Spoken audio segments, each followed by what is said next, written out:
11, 10, 9, 8, 7, 6, 5, 4, 3, 2. What a fight! I think Canelo won it.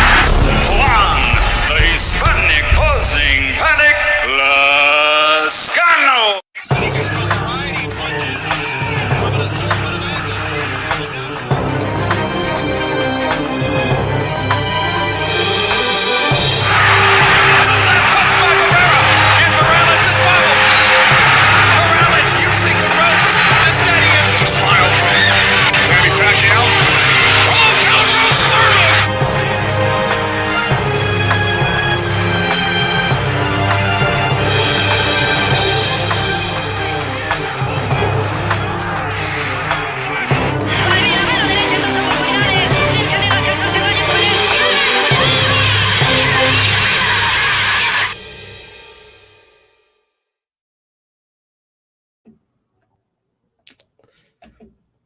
Nobody knows the trouble I'm in. Nobody knows my sorrow. Thanks to those joining me live and to those that be joining me on Archive D-Style Boxing. Here, let's turn the camera on. Let's turn the camera on now. All right. Afro Rican G with that support. I appreciate, brother. Much appreciated. Make sure you share this video on all your social media platforms.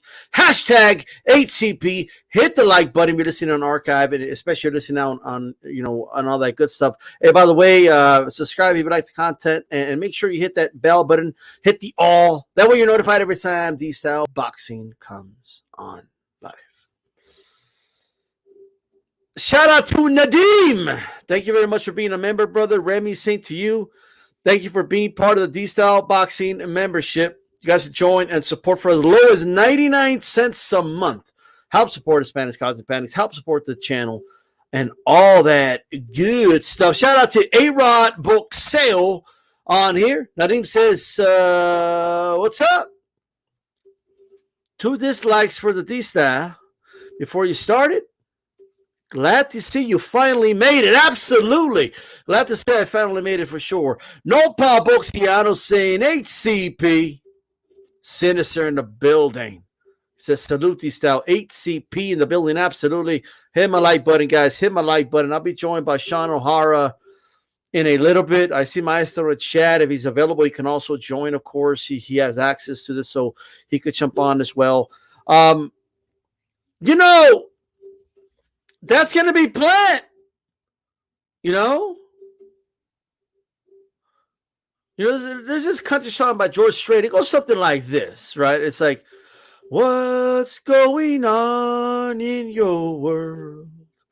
It sure is lonesome in mine.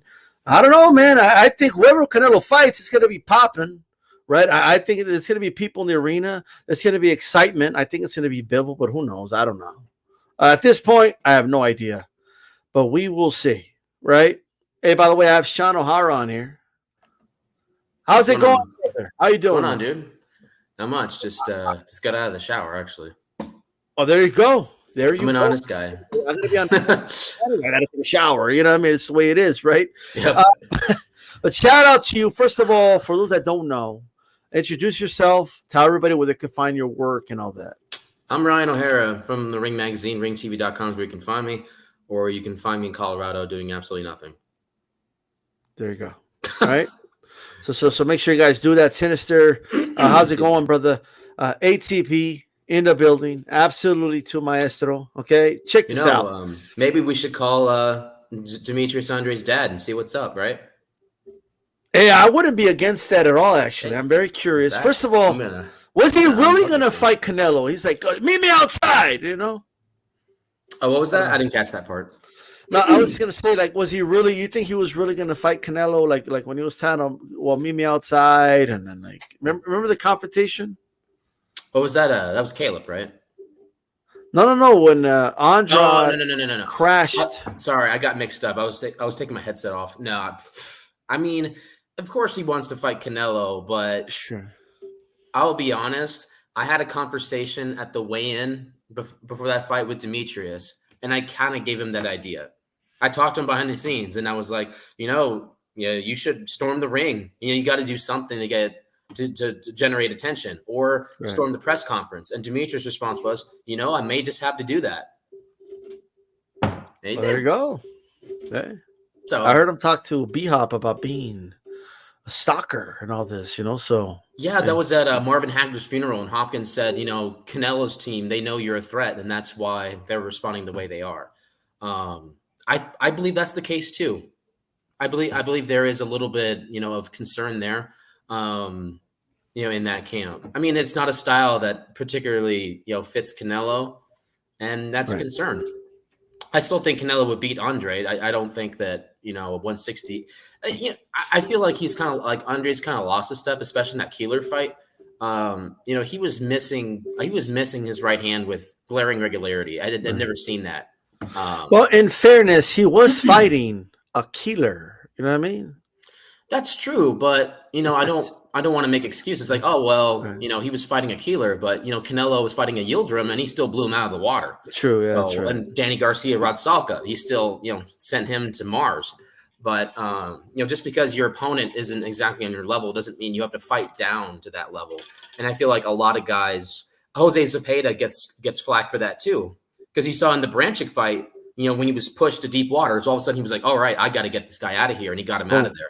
But when he fights a guy like Kendo Castaneda, he kind of, just plays with his food. And, Steve Kim was saying, I wish we could see more of what Jose Zepeda is made of, because we're not seeing that.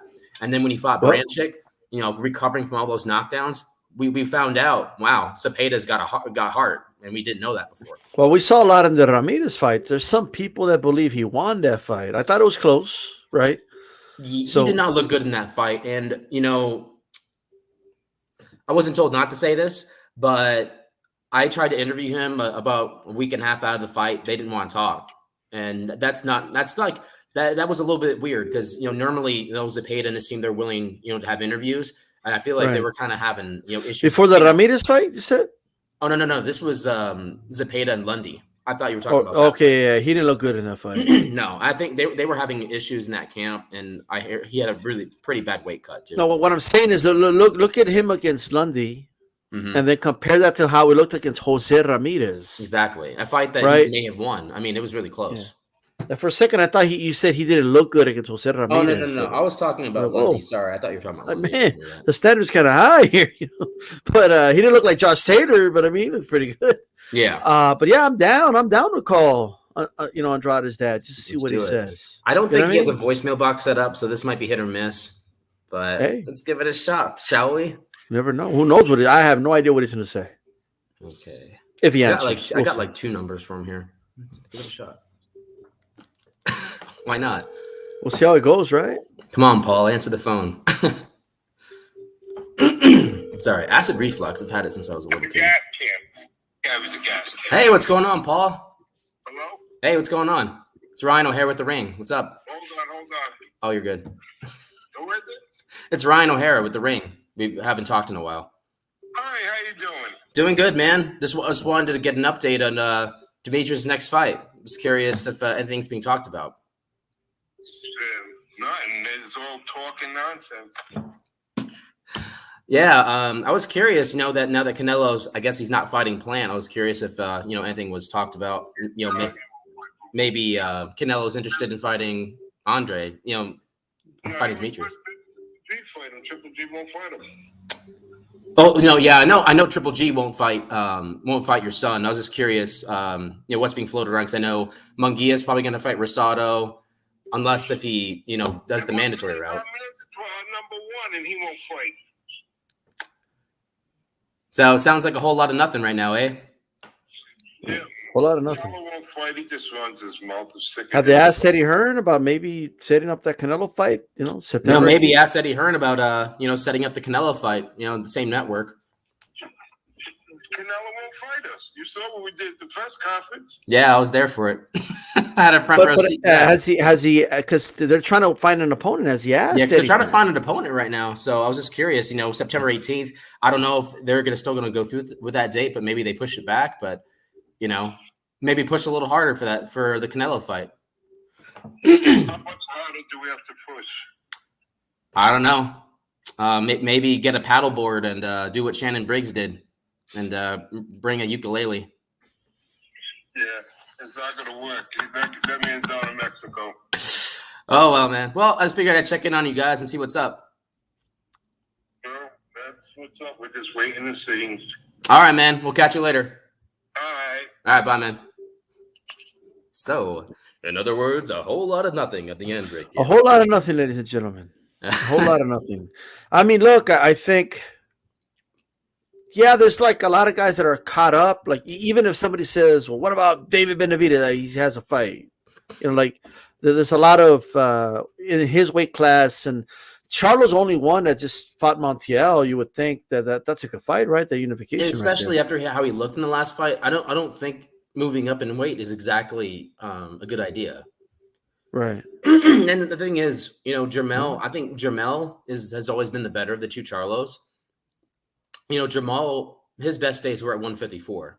After his knockout of Julian Williams, that was the best he looked. And since then, it's been hit or miss. He had that victory over Hugo Centeno.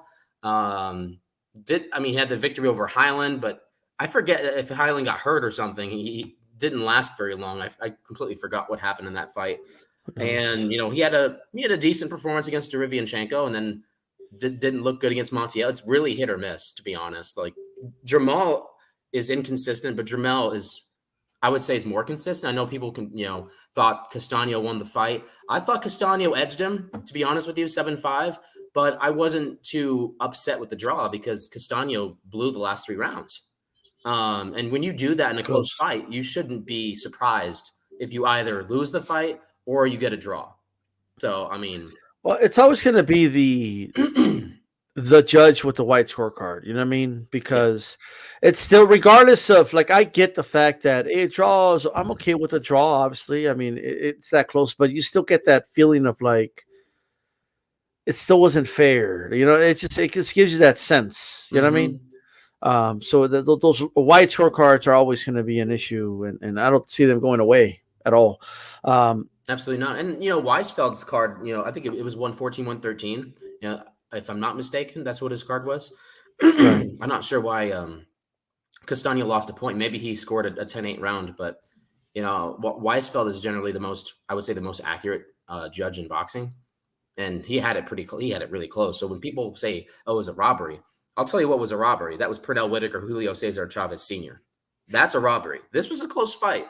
And I think a lot of people, they get, caught up in this whole robbery thing because, Jermell has looked really good. Like before the Castaño fight, knocking out Rosario, knocking out Tony Harrison, they think, oh, wow, this Charlo guy's like on fire. But, when you face like elite opposition, it's like when Golovkin, fought Daniel Jacobs. Of course, he's not going to look the same as he did against a Daniel Gill, a Matthew Macklin, some of the other guys he's fought in the past and blown out, like Marco Antonio Rubio. So when you put the best against the best, that's generally what happens. You get a really, really good fight, and someone's bound to lose. Unfortunately, Castaño got kind of nicked on the scorecards there. And unfortunately, the IBF, and they're mandatory. So that's going to interrupt Undisputed, but hopefully they fight again soon. Yeah, we see unfortunately, but I think the mandatory appreciates it, right?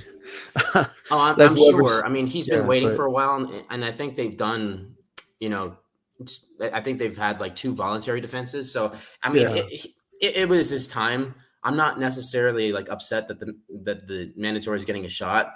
But I'm not going to lie. Many IBF mandatories are just horrible. I'm just not going to lie. I mean, the IBF, they're really strict when it comes to their mandatory. So if you like avoid your mandatory, they'll strip you regardless. So I guess in a way that's good because they're standing by their rules. But the mandatories that they typically mandate are bad. Like Spence Ocampo, that fight shouldn't have happened. Clearly, first round knockout. I got you. Mm-hmm. But sometimes they have a good one. Golovkin to Derevyanchenko. That when he was initially stripped, that would have been a good fight. But of course, Golovkin didn't want to lose his September date to Canelo. the problem is that all the talent in every weight class is spread apart, right? Between all these different sanctioning bodies, or and it's like, which typically, like, if we had a top 10, we really have a top 40 that's being spread amongst four champions. You know what I mean? Mm-hmm. Because they rarely look the same. Like, if you look at all the rankings, one guy will be number 2 here. He's not even in the top 10 of the other sanctioning bodies. So I think that's one of the main issues. Now, I did want to talk to you about this this whole situation, and if you don't mind, if we kind of go back a little bit, right? Like, let's go back to when you first got word that the fight is pretty much done, right? But they did say there's still some small things that they need to work out or whatnot, right? Mm-hmm. What changed from then to now? Obviously, now that the fight is off. From my understanding, like, I think, most of the reporters were told the same thing, that these were small details that could be worked out. It turns out those details were, like, they were small details, but they had a big they had a lot of weight. It's kind of like, I don't know what a good comparison to that would be. So scratch that thought. But Right. yeah, it ended up being a huge deal. And unfortunately, honestly, this is why I miss being just a fan of boxing, because as soon as I join the media, oh my gosh, it gets complicated, man. Like, this stuff's That's crazy. right. That's right. So what was reported by Coppinger from ESPN, there were 2 offers. One was a 1-fight deal, and another was a multi-fight deal, which included a stay busy contest in Mexico. And I cited him in my story too. The thing, I'm not going to say one thing, like, I'm not going to, like, state my opinion one way or another. What I want to say is I want people to, like, use their heads, right? So look at Canelo's resume and who he's fought. He probably has the best resume in boxing right now, other than NUA in his respective weight class, and Manny Pacquiao, of course. Can't forget about Manny. Mm-hmm. Now, I'm not like delegitimizing whether the whole 2-fight deal was legit or not. What I'm trying to get people to think about is, do you think that Canelo would reject a 1-fight deal for a career high payday? I mean, I want people to be the judge on that. So, like, what was the final offer? If the final offer was a 1-fight deal worth $40 million, do you really think that Canelo would reject that? Or do you think that there was more to it? Because it just doesn't make sense that he would reject that unless there was an extra stipulation that he didn't like. Because no, like, looking at what Canelo has done, I think Canelo would have jumped on that thing as long as there wasn't an extra stipulation that would have hindered, his ability to decide where he wants to go. Because Canelo doesn't like to be told what to do, and most people don't. But in boxing, once you get into that position of, like, being that top of that cash cow, you never want to leave that spot. And, regardless of how much money is being thrown out there. So I feel like that people should, think critically and think, independently. Like, was there more to this? And I think that that might explain some of it. So, because Coppinger, I did read the article where he kind of says the 1-fight deal, then kind of immediately right after that, he says, but there was, like, the 2-fight deal. So you're saying these were 2 different deals? Or Yeah, there different were offers? 2 offers. So one was 1 fight, the other was 2 fights. Okay. Cop was All right. first to report that, by the way. I was the first to report about that there was a multi-fight deal, and then it gets really crazy. So then it was either Pugmire or Cop that said, well, Heyman is also considering a 1-fight deal. So that's where it both came into play. So, like, a multi-fight deal was in play. I was made fun of for saying a multi-fight deal was in play, but we all essentially said that there was a multi-fight deal in play. So there was 2 offers. No one knows what the final offer was, but I have a feeling that there were some stipulations, because to me, it just doesn't really make sense that Canelo would turn down that big of a payday, right? I mean, it's the biggest payday of all time. And not only that, undisputed. I mean, there's an extra chip. He has never been an undisputed champion. So I feel like there's a little bit more to it, but that we'll see what we can find. I mean, no one has seen the contract. I haven't. Now, the injury clause, right? Mhm. I'm sure this is That the was first. I would say that was initially reported by Caleb Plant. And so Right. if what he's saying is accurate, the injury clause is kind of a risk. But yeah. Go ahead. Sorry for interrupting you. So no, no. I mean, when it comes to the injury clause, right? Hmm. You just said it. To me, this is the sense I get. Caleb Plant was just venting to Coppinger, right? And Coppinger's Hmm. just listening, by taking notes, or whatever it is.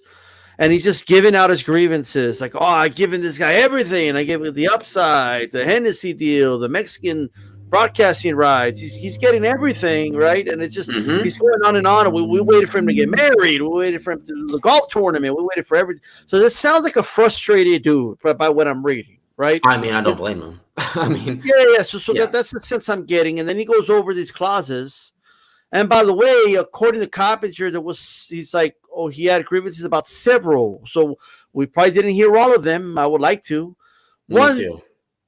can we concede? I don't know, like the rematch thing. I don't even know why that's a surprise that there would be a rematch clause. So I don't even like. But again, that's another example. He was like frustrated. Like at first, it was understood. It was just a one fight, but then they threw in the rematch, and I said, okay, whatever, right?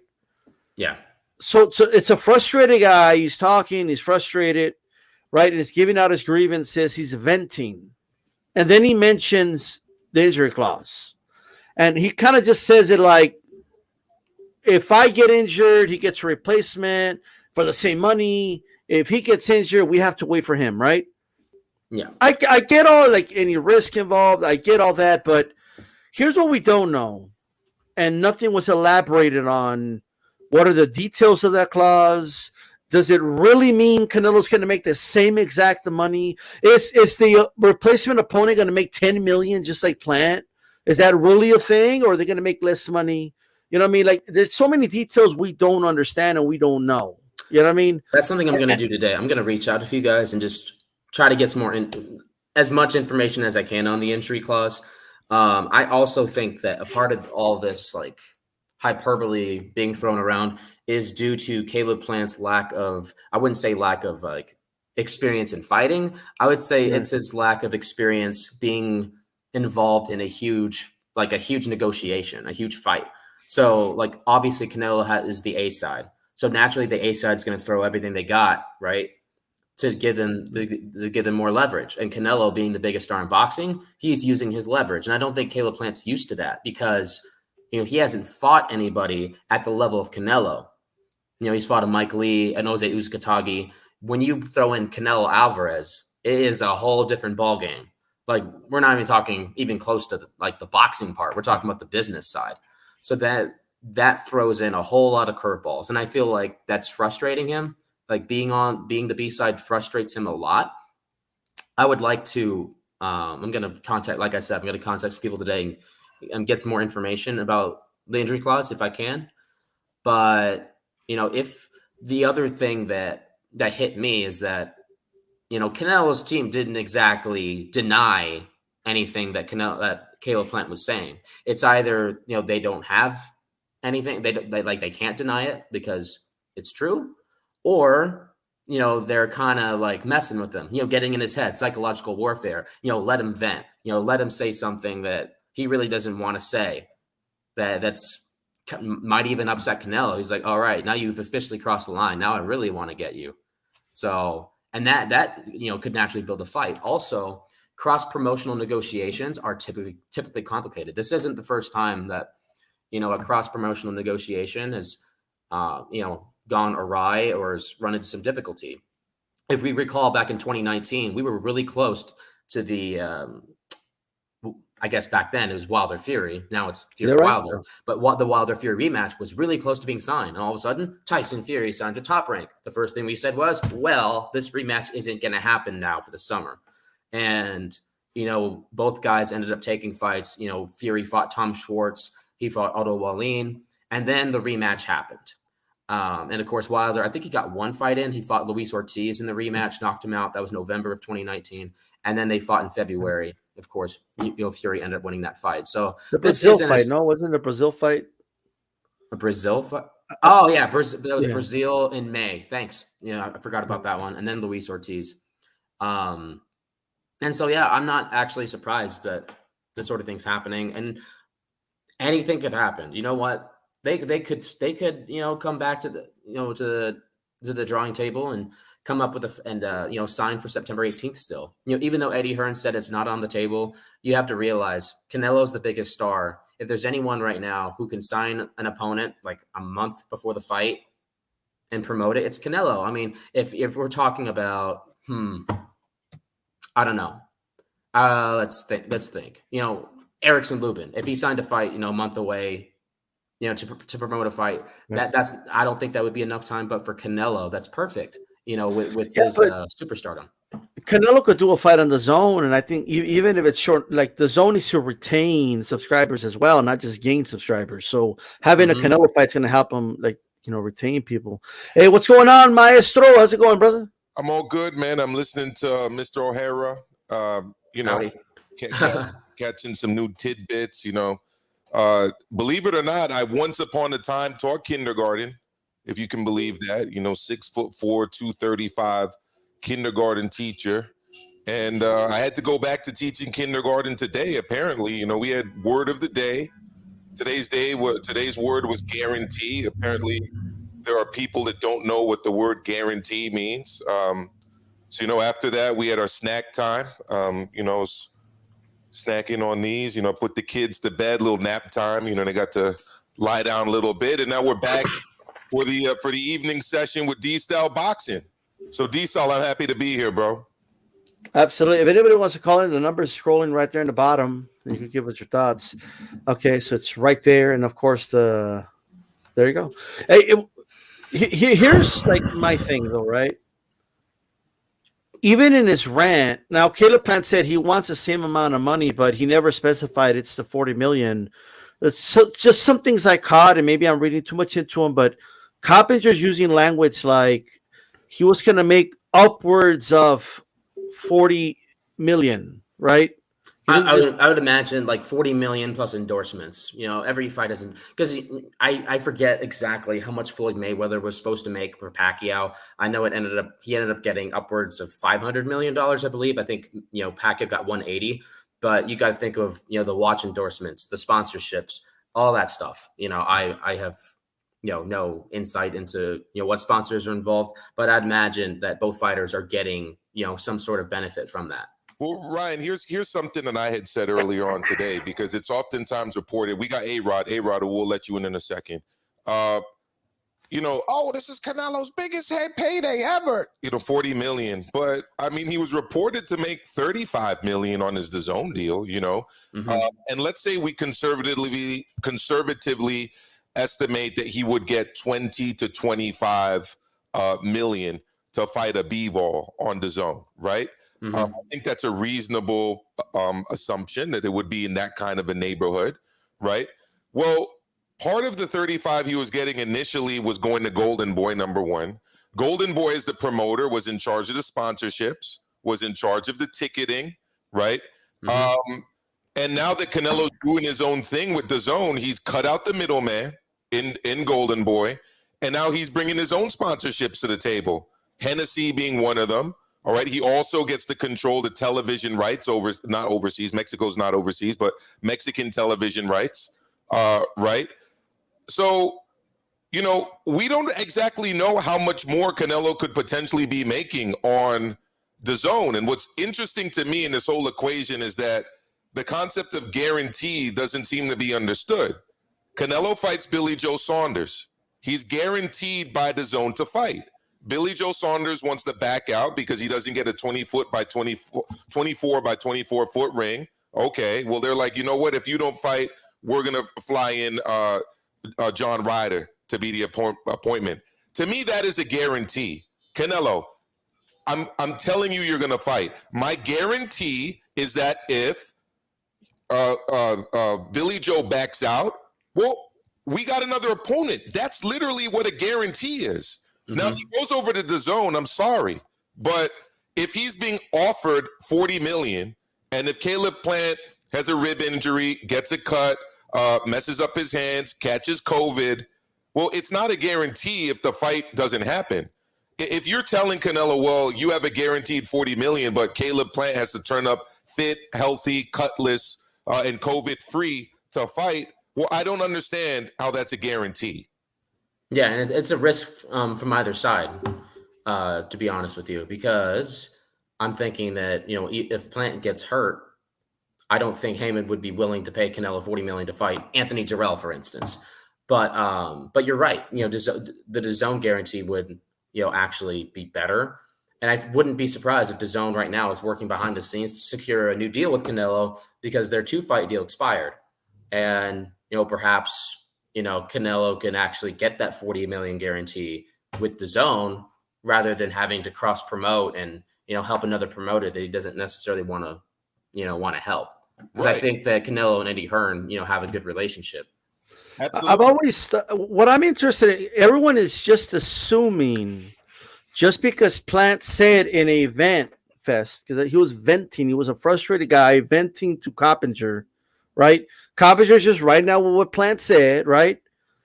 Plant is saying, "Oh, if I get injured or sick, you know, the show goes on." That's his main concern because I think he wants to fight. He's like, "Yo, like, why is it that you move on? I gotta wait for you. You get her, but you won't wait for me if I get her." I honestly believe that's his main concern, right? Mm-hmm. Losing the fight, okay, for something that could be out of his control, like if he gets COVID, for example, right? But he just said, and he wants to make the same amount of money against a replacement opponent.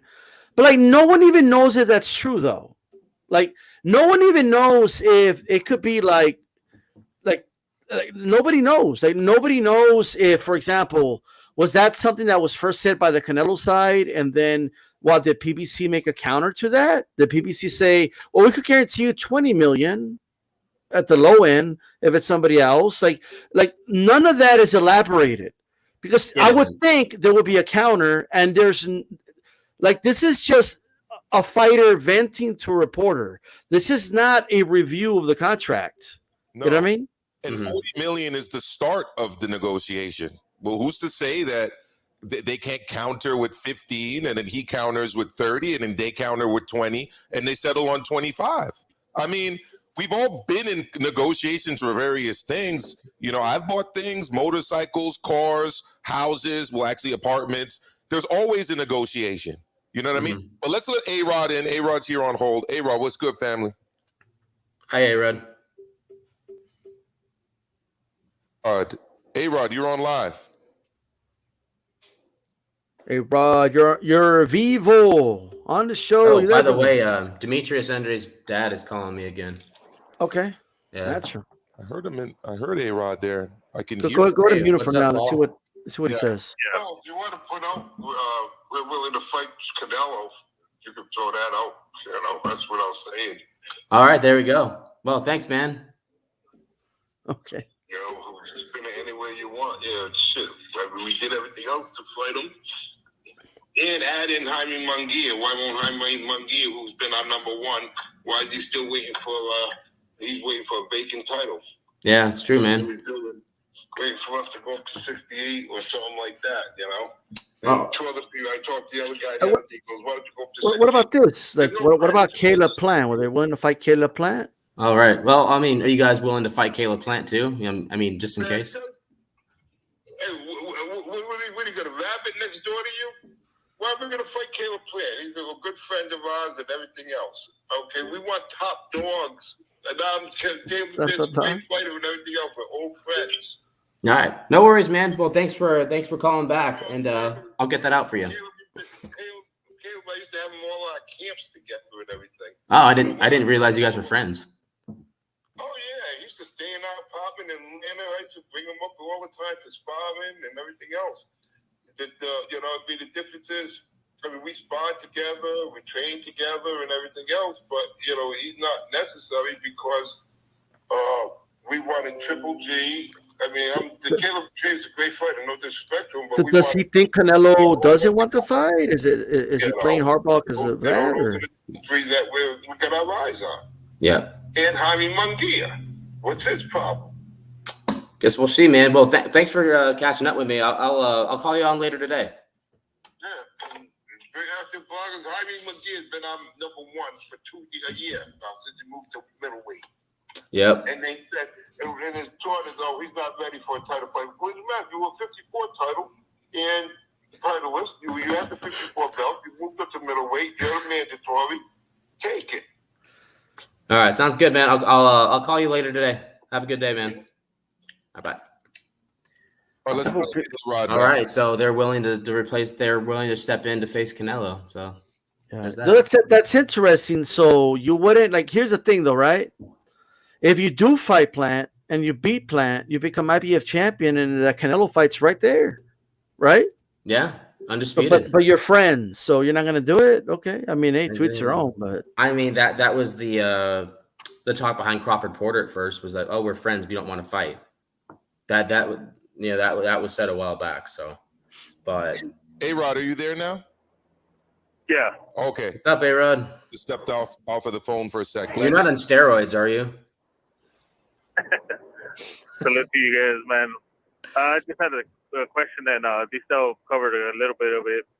As Canelo, has he ever came out and talked like Caleb Plant did to any reporters on his negotiations or anything? Because that's been the question from us to all the fans and to all the people in the chat, is that we're hearing one side of the story, and everybody's believing it and running with it, but we're not hearing anything from Canelo. But have we ever heard from him at any negotiations? Not really. I haven't really heard too much. I mean, I've heard him, talk at, the weigh-in for the Mayweather fight. He was, pretty he was, pretty fired up and whatnot. But I think that if what Caleb is saying is untrue, I think it would be smart for Canelo and his team to come out and say, hey, this isn't true. This is the real story. Because if it's not true, and all these casual fans are, soaking in this information and it's not true, and it's going all over Twitter, there's no damage control. So if it's not true, I mean, I'm not an expert, but I suggest that Canelo's team, come out and, make a statement for the record. Because I think, if untrue information is being put out there, you want to control that, because obviously Canelo being the biggest star and and one of the most popular fighters in the world, you don't want that, you don't want that information, getting, too out of control if it's not factual. Yeah, because I think the only time that I heard him actually just get fed up with all the things going around about him is when he did an interview with David Bautista, backing the story up with the Kovalev fight, after the Kovalev fight. You know what I mean? That's when he finally said, you know what, I'm tired of you guys talking. This is my side of the story. This is what happened in negotiations. But other than that, we don't hear from him because he's used to all the backlash. He's used to all these guys talking about him. And to me, he's just sitting back, just laughing. Look at this guy just talking shit. But I'm actually going to make this fight happen, and I'm going to whoop his ass at the end of the day, right? That could happen. I mean, that's kind of how, the Mayweather-Pacquiao fight got done. They I think they met in Miami. They met at a Miami Heat game. And then met at a hotel later that night, and within a couple months, they were fighting in the quote unquote fight of the century. Well, there you go. There you go. Hey, thanks for the call, A-Rod. For answering my question, man. Thank you, guys. Take Later. care, man. You have a good weekend, familia. Go Yankees, right?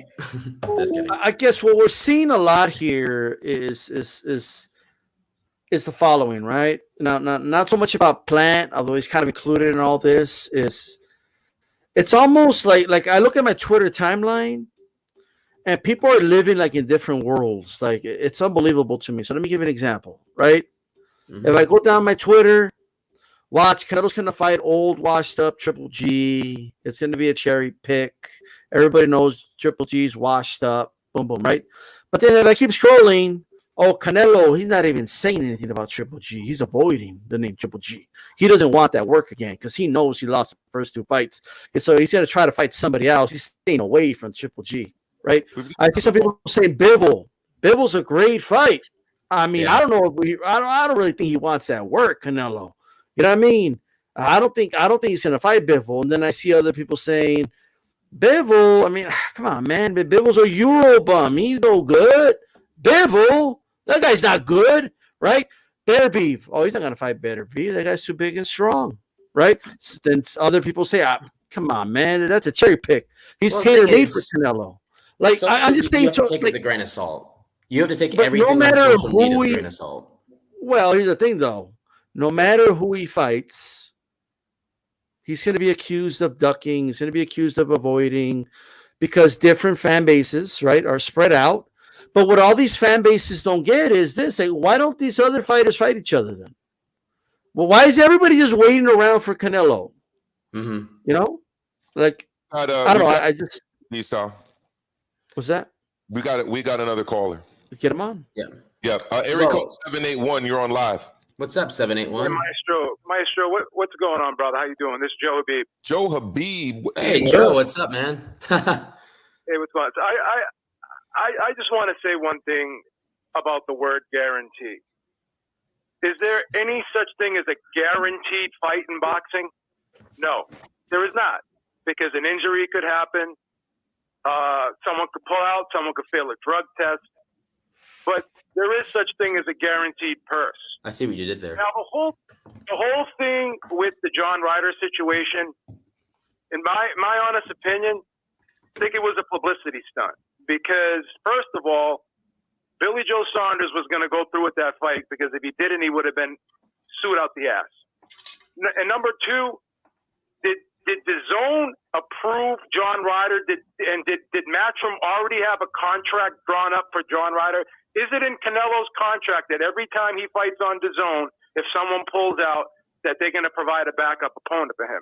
Now, I'm not saying that they couldn't have provided a backup opponent for him, but in 3 days' notice, was John Ryder going to have a contract ready for him? Was his legal team going to be able to look it over? Was it, would it have been that easy to just throw a fight together with John Ryder in 3 days? And everyone that bought a ticket to see Canelo fight Saunders, were they going to be okay with that? So were they really going to be able to pull that off, honestly? Well, there's precedent for that. I mean, like I said, my favorite fighter of all time, Lennox Lewis, he had a big fight at the Staples Center with Vitaly Klitschko. Kurt Johnson had to pull out at the last moment. They plucked up Vitaly Klitschko from the undercard. They put a contract in front of him. He signed the contract. The with two guys 3 days notice, though?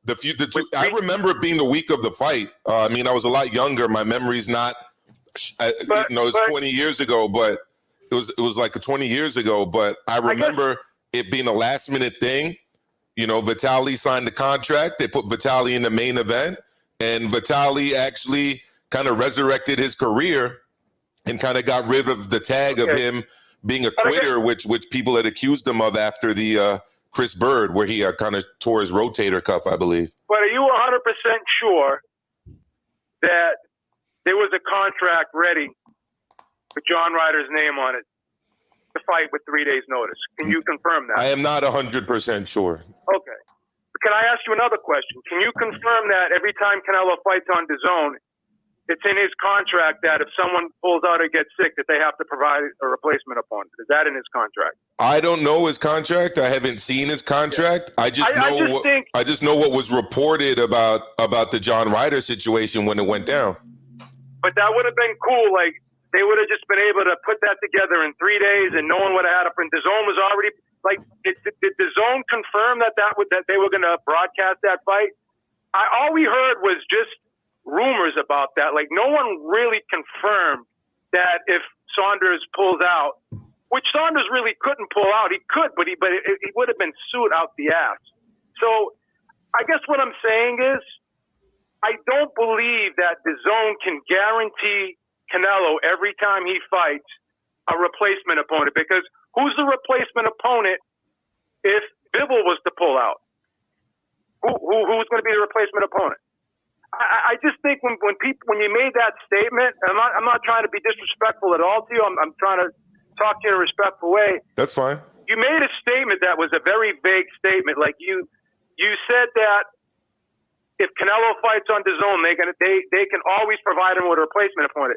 I don't think anyone can provide that, because you don't always know if a replacement opponent is going to be available. And I honestly don't believe that they were going to be able to pull that off in 3 days, having John Ryder sub in for Billy Joe Saunders, and then everybody in that Dallas stadium was going to be cool with that. people would have wanted refunds, bro. I just don't think that you can say that Canelo is guaranteed a replacement opponent every time he fights on DAZN. I don't think no fight is guaranteed if someone gets hurt. Like I said, I hate to sound redundant. So there's such thing as a guaranteed purse, but there's no such thing as a guaranteed fight because anything can happen in a fight. Training. Someone can get hurt, sick, whatever. Yes, but I honestly believe that that whole John Ryder thing was a publicity stunt. I don't think that they had a contract ready for John Ryder to fight Canelo Alvarez. I just don't. I think it was a publicity stunt. John Ryder was there to do commentary. We could find out. I mean, somebody could always ask Eddie Hearn about that, I guess. You know what I mean? But realistically speaking, are they gonna be able to throw a fight of that magnitude together in 3 days? That's crazy, bro. Agreed. That's crazy. And again, like all those people, Ryan. Let me ask you, Ryan. I mean, hey, what's up, man? Realistically speaking, could John Ryder have just subbed in with 3 days' notice, and they would have been able to throw a contract together in 3 days? I mean, Joe, honestly, I've seen fights where guys are plucked from the undercard the day before, or even the day of. But a fight of that magnitude, though, fighting Canelo Alvarez, and you just gonna. Well, let's see. I have my answer, but let's let O'Hara answer, and we'll go from there. Fight if I was John Ryder, he would have been probably paid more than he's ever been paid in his life. He's going to be fighting on a huge platform against one of the biggest stars in the sport. But what about the zone? Like the zone is going to sit there and say we're gonna put I'm this chill. Don't worry. The zone. Do you know for a fact that the zone was going to sign off on this? No, I don't know anything for a fact. But the other thing that people don't know for a fact is any of the stuff that Caleb Plant said to Mike Coppinger in his interview. I concede that point. None of us. I actually talked to DStyle today. Right. And you know what? Yeah. After reading that article that I sent you today. Yeah.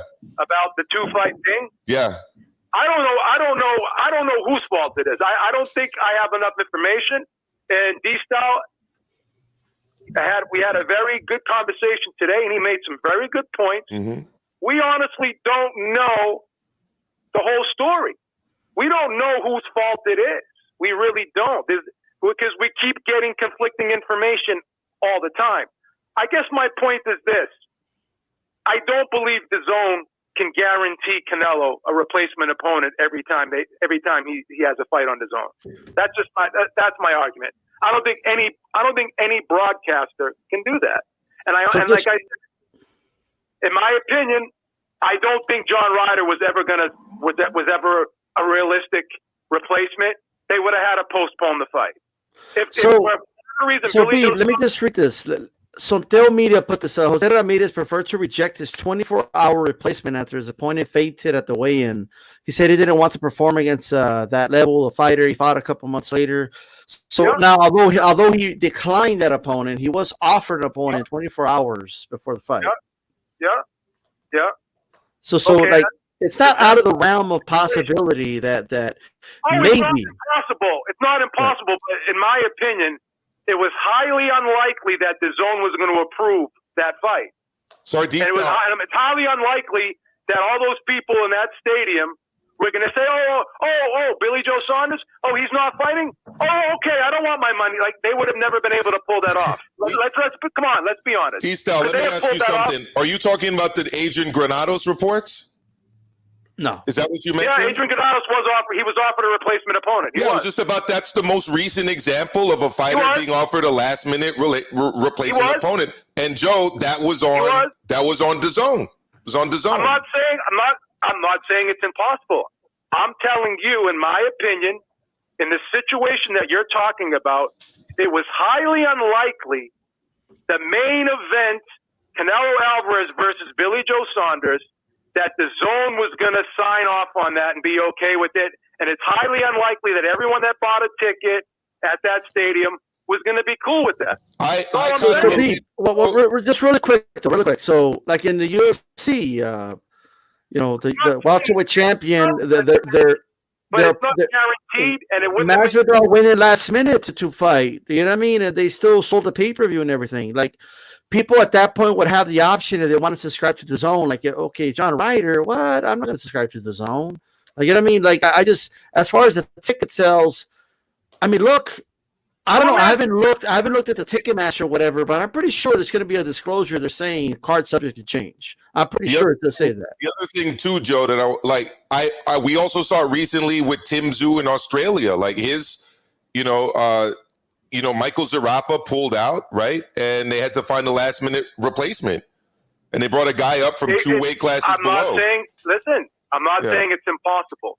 All I'm asking you is, do you honestly believe that John Ryder, that they would have, that would have happened? John Ryder would have fought Canelo, and the zone would have been cool with it. If you say you believe it, then I'll take your word for it. Here's my honest opinion answer to that, Joe. I shoot straight. I don't, like this is a no cap zone over here. I don't know, but I do believe that it's a possibility that it could have been legit. It's possible, but I think it's high. I just think it's highly improbable. Here's why I think it's a high. I just think it's highly improbable. Here's why I think there's a strong possibility. Canelo's a superstar in the sport. Nobody really knew who Billy Joe Saunders is in Texas. Nobody really, other than hardcore fans, know who John Ryder is, especially in New York. I mean, they sold out the Garden right here in New York for John Ryder. I mean, people turn up to watch Canelo.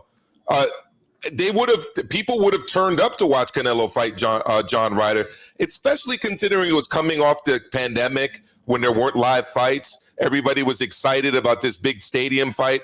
I think it's a possibility. Do I know for sure? Absolutely not. It could get because Beep, you asked Ryan a question. Go ahead, ask him again, Beep. Oh yeah, I just wanted to say I agree with you on that. It would have been really tough. Unless Ryder was like, hell yeah, money and, after, I thought he beat Callum Smith, confidence, probably would have been right high. Here's another thing, Maestro. I'm not saying it's impossible. My argument is it's highly improbable.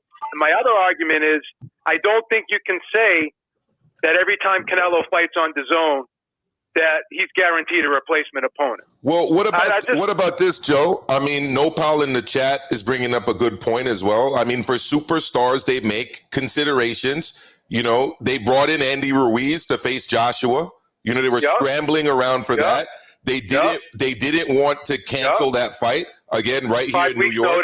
5 weeks notice, big difference from 3 days. But yeah, go ahead. Okay, I mean, it was 5 weeks notice, but at the end of the day, John Ryder would have been getting the opportunity of his lifetime, an opportunity he may never get to have again.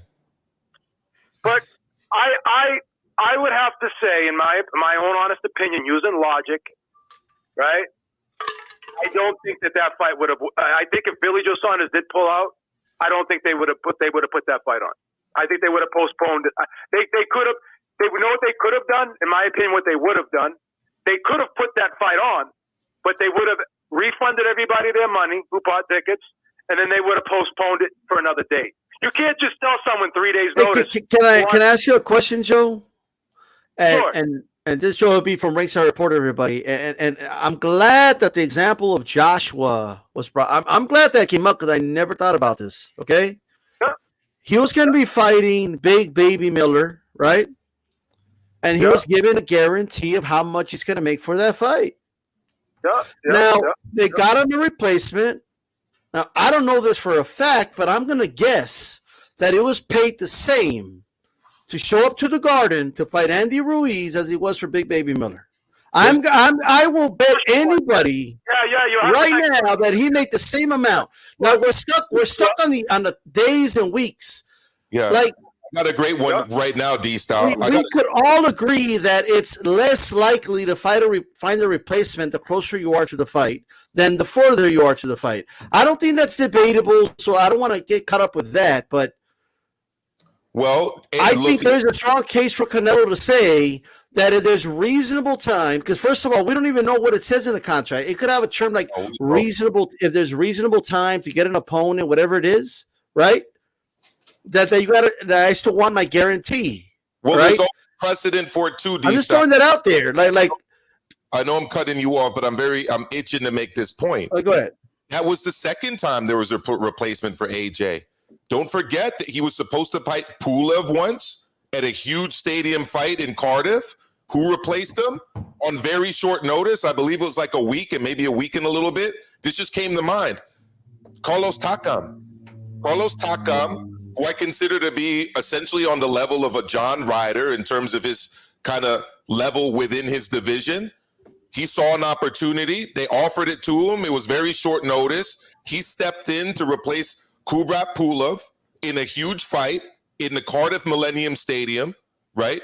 And yeah, we know what happened, but like in other words, he made the same amount of money, right? Yeah, I'm pretty sure. Mm-hmm. Here's my D-Style. My argument. What did I always say? I have no problem if Canelo was going to ask, give me the same. My argument was, if you're Fox or if you're HBO, 9 out of 10 times they're not going to agree to that. I have no problem with Canelo asking for it. Listen, I have no problem with anyone asking for anything during the negotiations because that's what you're supposed to do. When I go on a job interview, I always ask for $10,000 more than I expect to get. You think I'm questioning people how they negotiate? Or I'm not. I never said Canelo was wrong. I never said Canelo was wrong or Plant was wrong.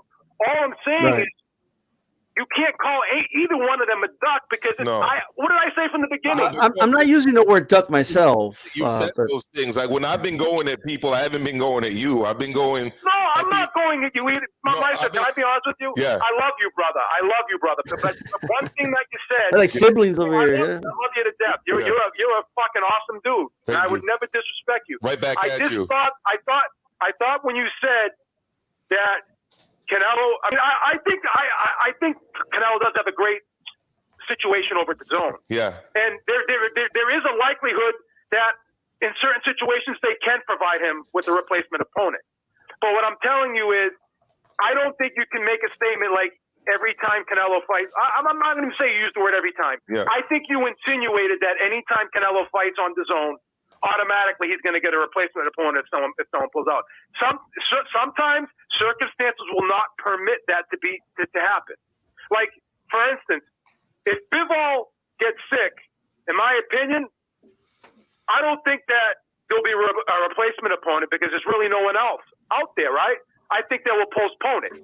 So in certain situations, you can't get a replacement opponent. You have no choice but to postpone, in my opinion.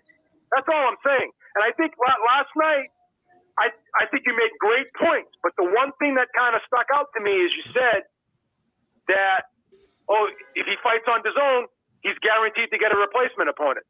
I don't think that's true. That's fair enough. You're right. You're right. I did say that. I definitely said that. And I'm not trying to call you out.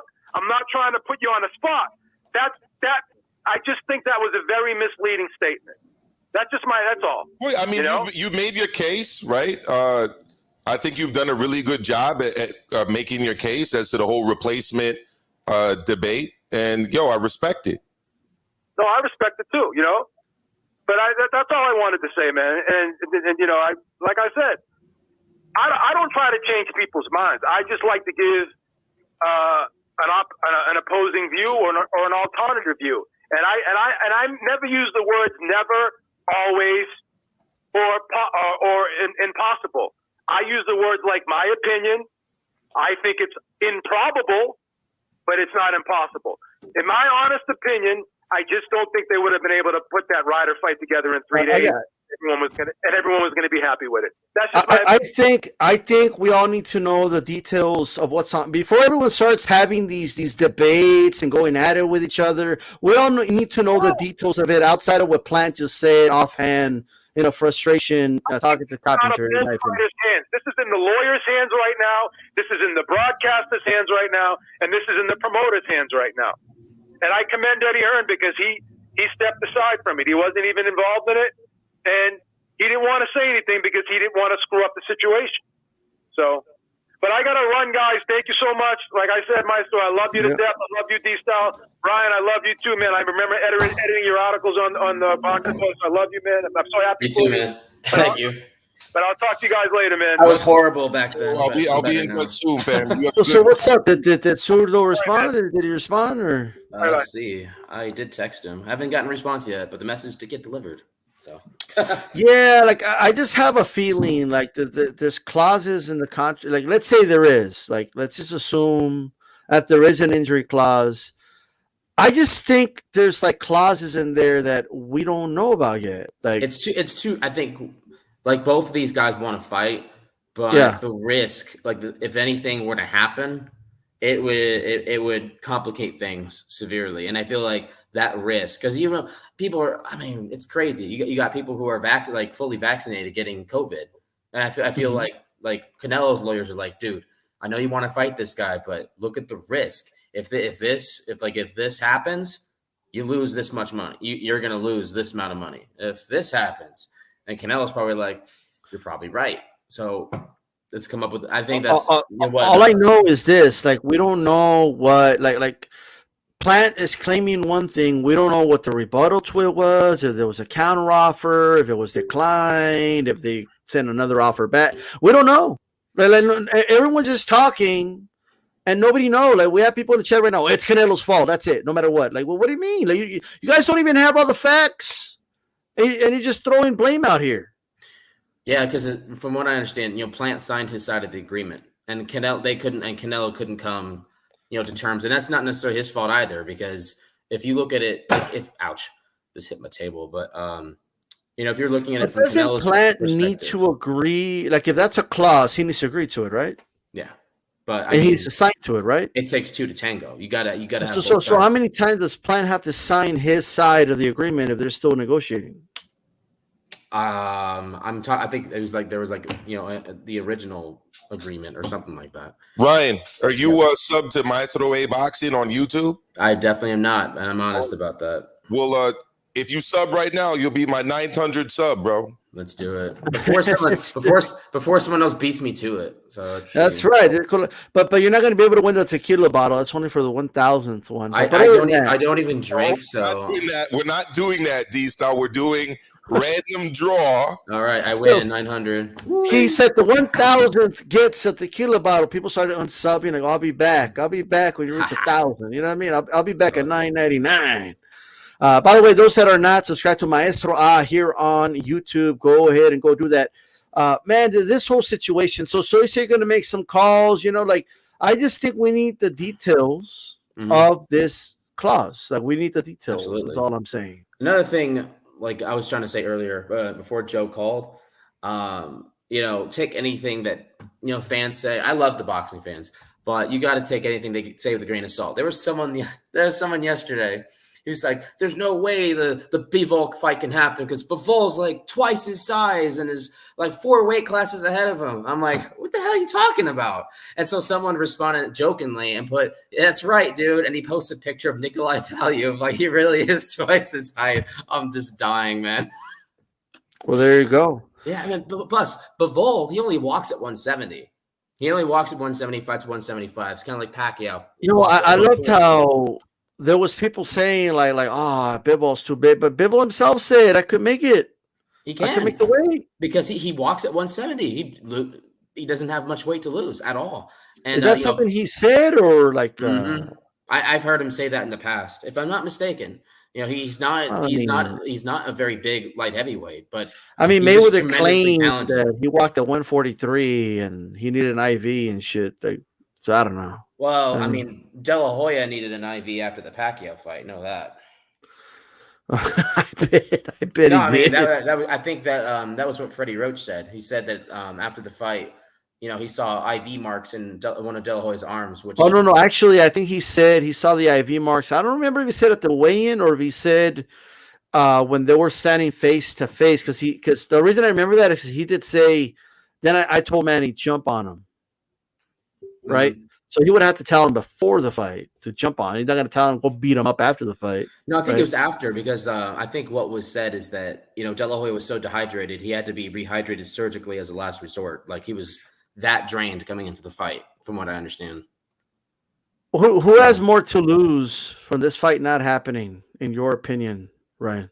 I mean, Caleb Plant, because Caleb. Caleb Plant's criticism from fans is that, well, he doesn't have a good resume. But Canelo Alvarez already has his resume. If he retired today, he's a Hall of Famer. If Caleb Plant retires, no one's going to care. And I know that sounds harsh, but it's true because he hasn't faced that guy yet. But absolutely true. He's the third best. I consider him to be at best the third best 168 pounder with the PBC. I think Plant would be. I think Plant is actually number 2 personally. It's just that he hasn't had a chance to really show his talent yet. And I think Canelo fight could really. Based on what I've seen of David Morrell Jr., Caleb Truax, Mike Figgenbunts, and Mike Lee do not go rounds with that kid. Mm-hmm. They do not go rounds with that kid. Oh yeah, David Morrell is a future star for sure. So, Plant, do you think PBC is kind of missing an opportunity? I mean, because at the end of the day, it seems to me like you would think like they want another big event, Fox pay-per-view to renew the contract, right? Yeah, well, I don't personally. This is just my opinion. Take it with a grain of salt. I don't know if Fox is going to hang around. Yeah, I think Fox might go a different direction. That's just my opinion. But when you think of cross promotional negotiations, they're always complicated. Both sides are trying to get as much as they can out of it. So you have one side that's trying to take a little bit more, right? And the other side is, okay, well, we're going to cut it this way. Okay, well, how about this way? If people think that these cross promotional agreements are going to come together in 5 minutes, you're insane. And if you saw, the complications behind Mayweather Pacquiao, that fight, I think I was like 15 when they first wanted to make that fight happen. And it didn't happen until I literally was months away from graduating with my bachelor's degree. Think about that's crazy. Right. I was like a freshman in high school, and all of a sudden I'm almost done with college. Wow, they're finally going to fight. It's crazy. That's true. That's true. Look, you're part of the media, and sadly, like there is a high level. There's a high level, and just to be honest and transparent, there's a high level, and I don't mean you specifically. I just mean in general, a high level of mistrust that boxing fans have with the boxing media. And maybe it's not the reporter's fault. Maybe it is. Things change and whatever it is, but. Like boxing fans feel sometimes that we get gassed up, we get excited, and then it doesn't happen after we're told it's going to happen, right? Mm-hmm. And I don't know how else fans are supposed to feel, like, to be honest. You know what I mean? Yeah, especially with language that's used, that when language is used like more than likely, it's absolutely done. Even if that's what the source said, right? It's still, people have selective hearing. They're going to hear already done. It's set. It's, you know what I mean? I understand their frustration, especially after it was like, well, these details are so small, it'll have nothing to do. As I was told too. And next thing you know, what happened? I literally got off like a 21-hour shift, and I was passed out, right? And I got your message 8 hours later. Hey man, let's jump on. I see the fight's off. I'm like, God dang it. Right. So I got messages like, are you ignoring me? I'm like, no, dude, I've been sleeping. Give me a break. I literally just woke up. Do you think anything needs to change with, as far as how information is put out, or how, I don't know. I feel like every reporter or journalist needs like a level of assurance. Like, my source told me this from a scale of 1 to 10. I put this at a 5. As far as how sure I am that this will happen, or I'll put this at a level 7, or this is what I was told, but I'm gonna put this at a 3. I don't know how. Maybe something needs to be done with the websites, with something to give something a grade. Like if you say, hey, my source told me this, hey, this is a 10. It's a lock. That's it. Without a shadow of a doubt, I know it's gonna happen. Oh, that's different to what you're told. Being told it's gonna happen is different to you knowing it's gonna happen. So I just think we need like a different level of stuff. You know what I mean? Yeah, I think, I could also do better at this too, because I've made mistakes in the past, no doubt about that. But I think another thing we can do is you get the information from your source, always take it with a grain of salt, because you never know if it's coming with some level of bias towards another promoter. And I've done a poor job at that at times. I feel like that I could have done better catching like certain, biased messages from other organizations. And so then at some point, that kind of can confuse people. But yeah, I'm totally with you, man. I mean, I was that fan because back in 1999, 2000, I was just Oscar De La Hoya, Oscar De La Hoya. That's all I care about. And then, we mentioned the Klitschko Lewis fight. That was like the day. That was the night I became a hardcore fan because I had some Chinese friends. They owned a restaurant. I think I may have told you this, but they invited me to their house for orange chicken, and I was having the best Chinese. I still haven't had Chinese food as good as that place, that house. But I got to watch Vitaly Klitschko and Lennox Lewis go at it, eating the best Chinese food on the planet. And I got attacked by their parakeet, but that's another story. Yeah. So, guys, we got time for one more call, guys. So, Let's do it. First come, first serve. Whoever calls, because time is of the essence. You know what I mean? So whoever wants to call in, black and brown, you want to call in, get the smoke. Whoever wants to call in, you know what I mean? Whoever's saying I'm wrong, go ahead. We welcome everything here. Ryan, tell us what. I just realized, shouldn't the show be called Hispanic Causing Panic because you're the only Hispanic here? No, well, it's not. I mean, it should be singular. Are you Hispanic too? I didn't know. Yeah, I am. Oh, cool, man. Yeah, my family. Yeah, but I mean, this is DStyleBoxing live right now, though. You know what I mean? Go, but nonetheless, yeah, I get it. What do you think Canelo does next? Like, just like your opinion. Like, who do you see and say, okay, that might be it, or we'll see, man. I mean, I think it's a possibility that he could fight Bivol. He could move up to fight Beterbiev. I've heard, from sources with knowledge that Beterbiev is starting to have problems making weight. And that's certainly a problem. He's getting a little older now. He had a long amateur career. That definitely plays a factor. He's not getting a ton of fights. I think he only has 16 fights, and he's 36 now. That's crazy. But if I'm not mistaken, I could be wrong on the number. But for guys that struggle to make weight, they're putting more stress on their organs to make weight. That makes you vulnerable to body shots, and I think that's something that's in Canelo's mind. This might be a good time to jump up there and take out the unified champ. I mean, that would be a big accomplishment. And I know that a lot of the casual fans would be like, wow, Canelo doing it again. And then other guys would be like, well, Beterbiev is having this problem. I think, a calculated risk. It's kind of when Sugar Ray Leonard moved up to super middleweight to face Donnie Lalonde, even though that was a catchweight fight. So I feel like that could be in play. I feel like the Caleb Plant fight might still be in play too. They still have enough time here, guys. Area code 323. Yo. California. I think. Get the smoke? Yeah. Salute, brother. How's it going? Not too bad. I'm just calling the show because D-Style just said, hey, call in. So I just wanted to congratulate you guys on a good show on on a timely subject. I love this information you guys are imparting right now. Appreciate that, fam. What's on your mind, brother? He died. Rest in peace, my friend. Oh, he was just congratulating us. Okay, well, thank you. Oh, he's alive. No, you're still on. Yeah, D-Style was asking if you had any thoughts on the topic at the smoke. Oh, yeah. My thoughts on the topic is Eddie Hearn is saying basically there is no financial value, no fiscal, no monetary value to either fighting Caleb Plant or being undisputed at 168. It's just all about what you pay Canelo to leave the zone. That's what my thoughts are. You want Canelo to not fight on the zone? Here's what it's going to cost you. Yeah, I think that's part of it. I mean, he's got a situation at the zone that he really fought hard to get, including initiating litigation with Golden Boy, who was making backroom deals that he didn't know about, acting as a middleman, I would say an unnecessary middleman. And he got his way out of that. He's in a situation that he's publicly stated he likes at the zone, right? So, I mean, it is going to be expensive to get him out of that, no?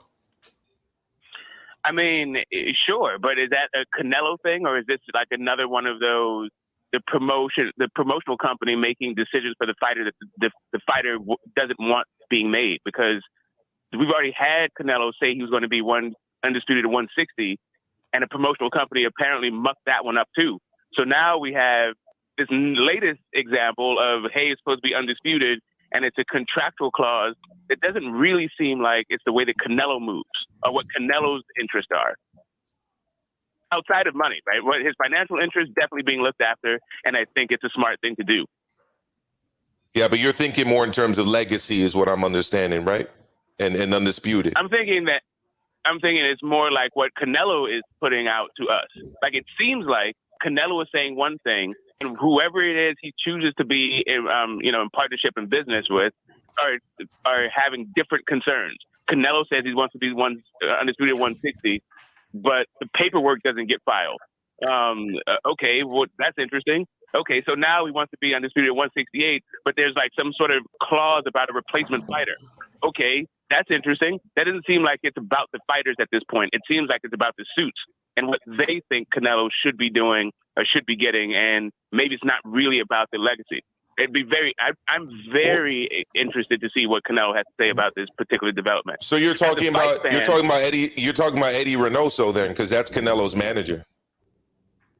Well, I mean, if the manager is actually the one that's negotiating these deals, I feel like the manager is representing the fighter.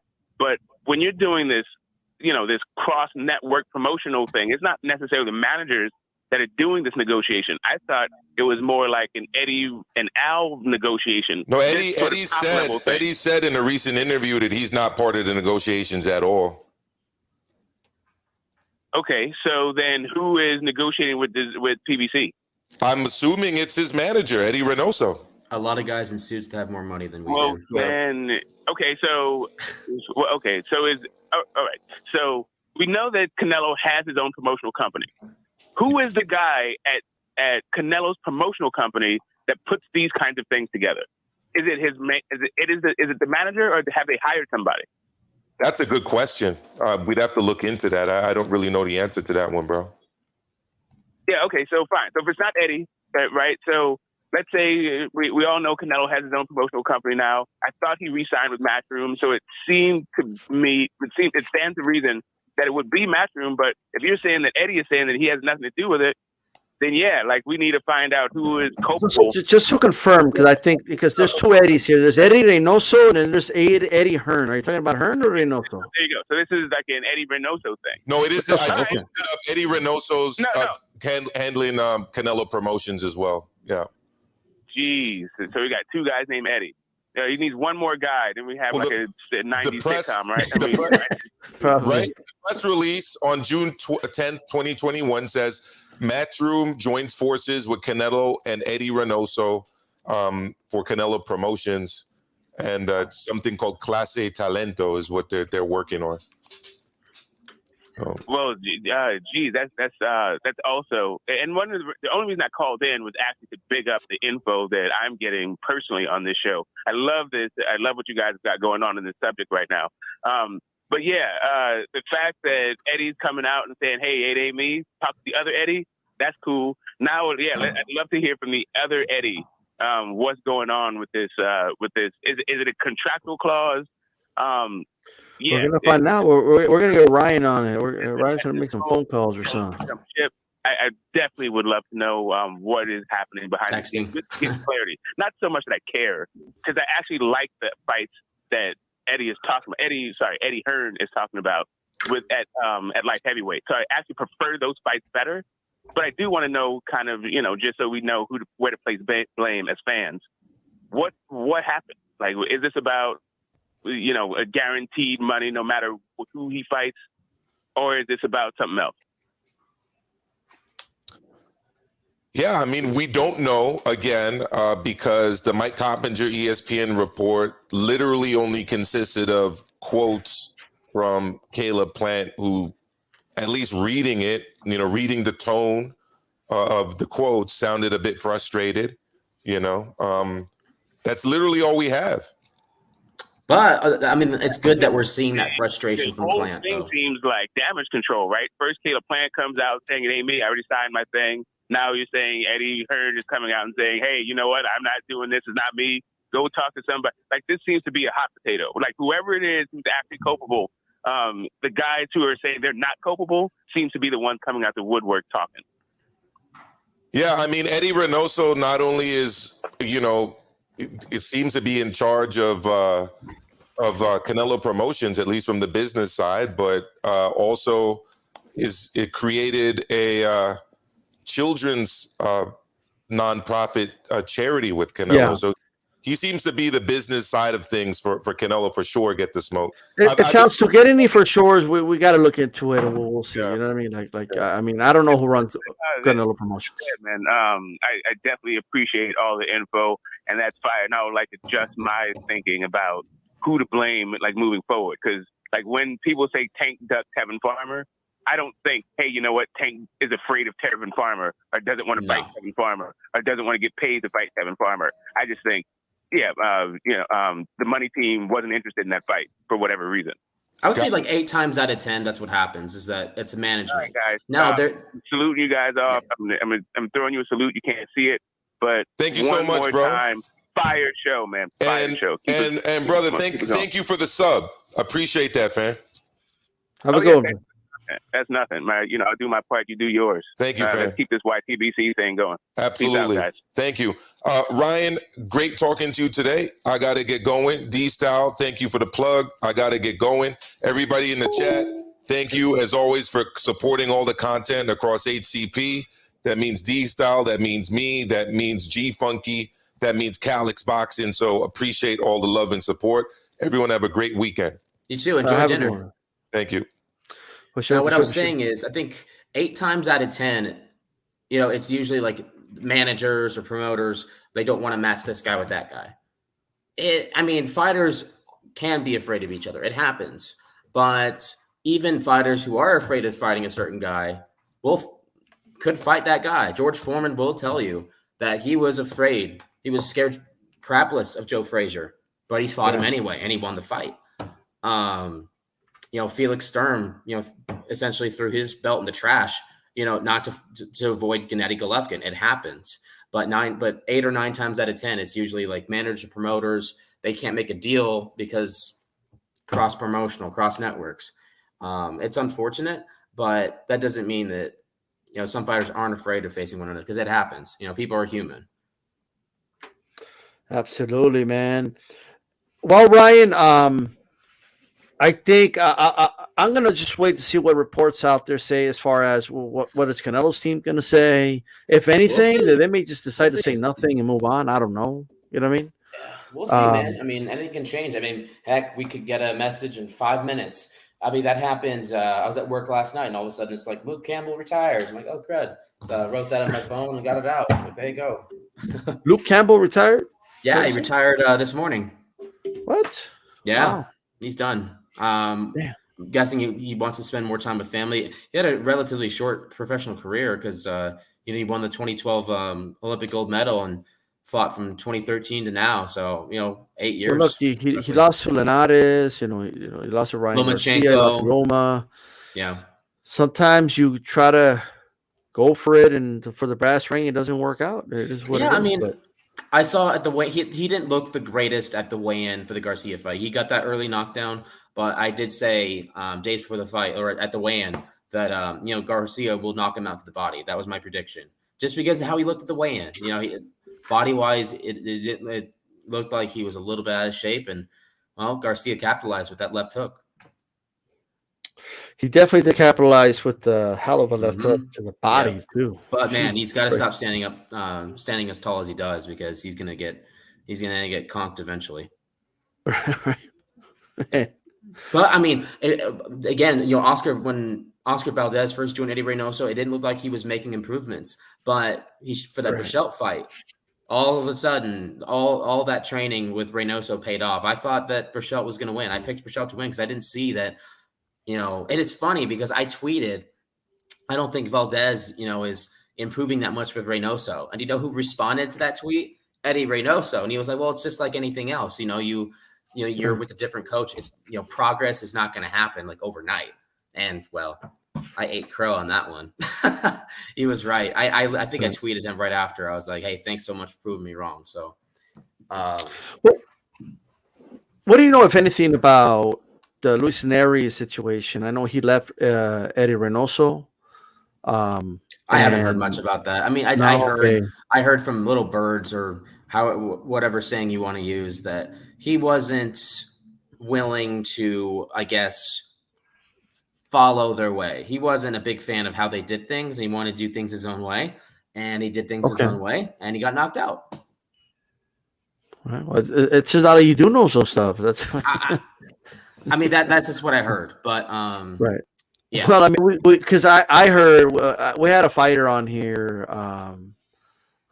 relatively unknown fighter. She's just like 1-0, right? Lives in Mexico, and she did mention that Neri was like on Instagram at 3 a.m, like partying it up, and then he would delete them at 9 a.m. You know what I mean? Like that happens. Julio Cesar Chavez Jr. is the most active boxer on Instagram.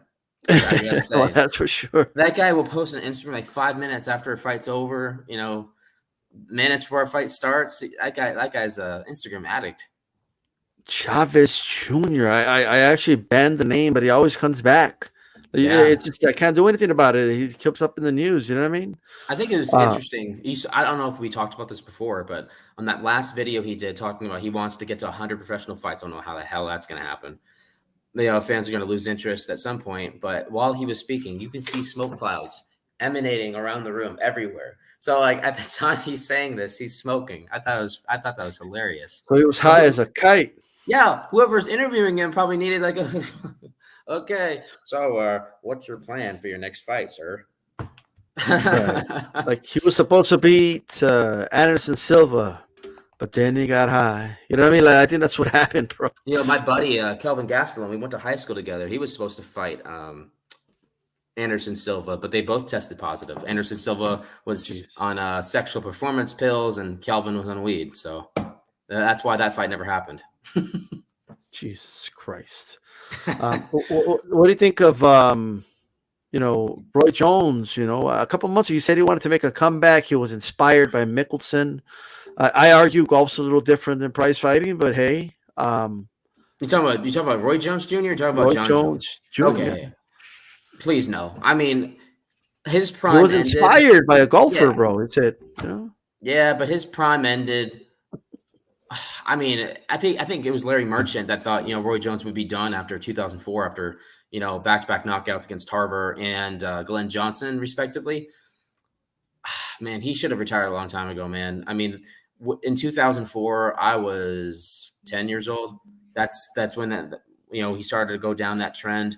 Yeah, he came back and beat Shaika. I think that's how you say his name, Omar Shaika, if I'm not mistaken. And then I think he fought Jeff Lacey, and then he lost to Calzaghe. But, I mean, no, please don't. Please, I mean, all due respect, Roy Jones, I'm going to vote for him when I get my Hall of Fame ballot. He'll be the first name I check off that ballot. But I do not want – sorry, my dog's barking. But, yeah, I don't want to see him come back. The time has passed. It's time to call it a career. Yeah, for sure. I mean, I agree. It should have been. It should have been. It's just that the stories I hear now, because believe it or not, I ran into a guy who is in the boxing scene. We do security shift together. He actually was an amateur fighter in California, and he was telling, because he's friends with Gerald McClellan's sister, and he told me all stories about all these good fighters we watched as kids, all have CTE. Terry Norris being one of them. Getting lost, on his way to the grocery store, needing help just to drive around.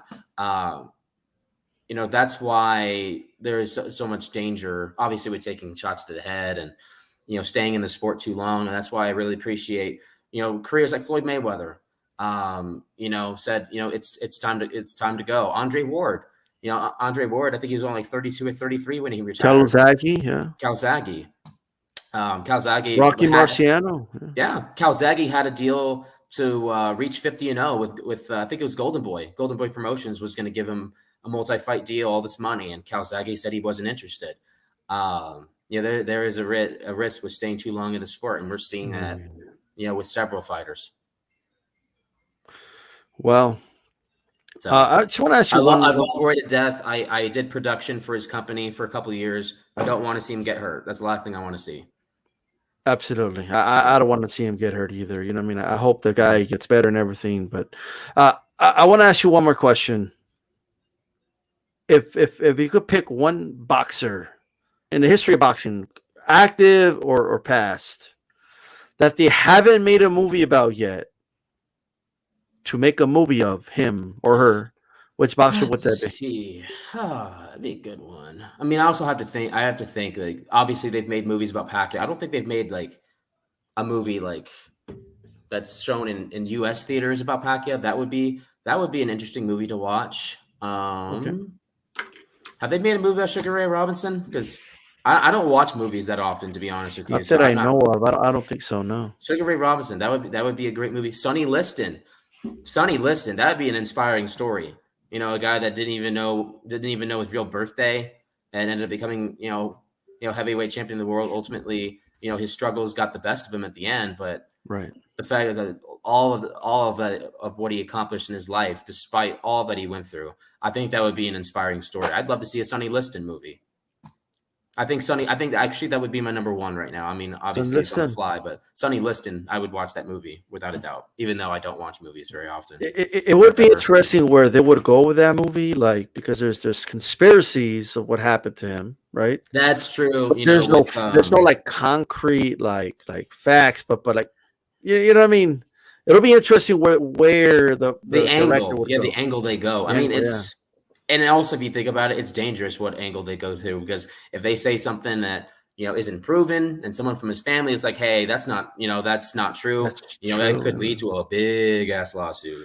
You probably already answered why. Yeah, I was told recently. I didn't know he lived in Denver. He lived in Denver. Like I think his old house is like a part of a museum or something. Oh, wow. He lived downtown. Someone's like, yeah, down the street right there. Sonny Liston used to live up there. I'm like, no. In fact, it was the same guy I talked to, that amateur fighter, because we both live in Denver. He was like, yeah, Sonny Liston used to live a couple blocks down the road. And, I'm like, I did not know that. Now, Fight Dr. Chat said they made a movie about Liston. I don't know of the movie. I know they did a documentary about him. Yeah. But not the same thing, but I kind of want to see some Hollywood-esque, material. Right. Well, there we go. Hey, man, tell everybody one more time where they could find your work and all that good stuff before I let you go. You can find me on ringtv.com, the Ring Magazine. I try to post stories daily. I haven't done anything today. Actually, no. Early this morning, Luke Campbell retiring. That's another one. Check out my features. I love writing big features that make people smile. And I also love auto racing. I just hate NASCAR. But other than that, you can catch me riding boxing or somewhere in Colorado doing Colorado things. Okay, there we go. All right, brother. Have a good one, man. See you guys. Shout out to Ryan O'Hara. Shout out to him, and shout out to everybody listening. I just want to kind of have y'all's attention now. You know what I mean? Check this out, guys. Okay? Check this out. First of all, let's wait for the facts to come out. That's number one. Ain't nobody know what the hell this clause is.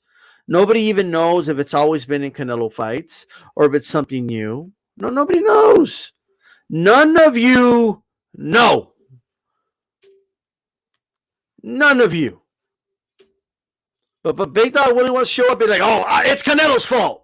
That's it. Like, what do you mean? Like, okay, what do you know? And are you just taking Plant's word for it? And even if you are taking Plant's word for it, Plant didn't even elaborate on it.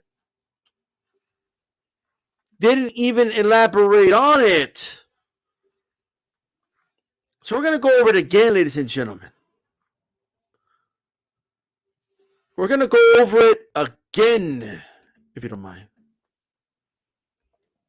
Canelo versus Plant update.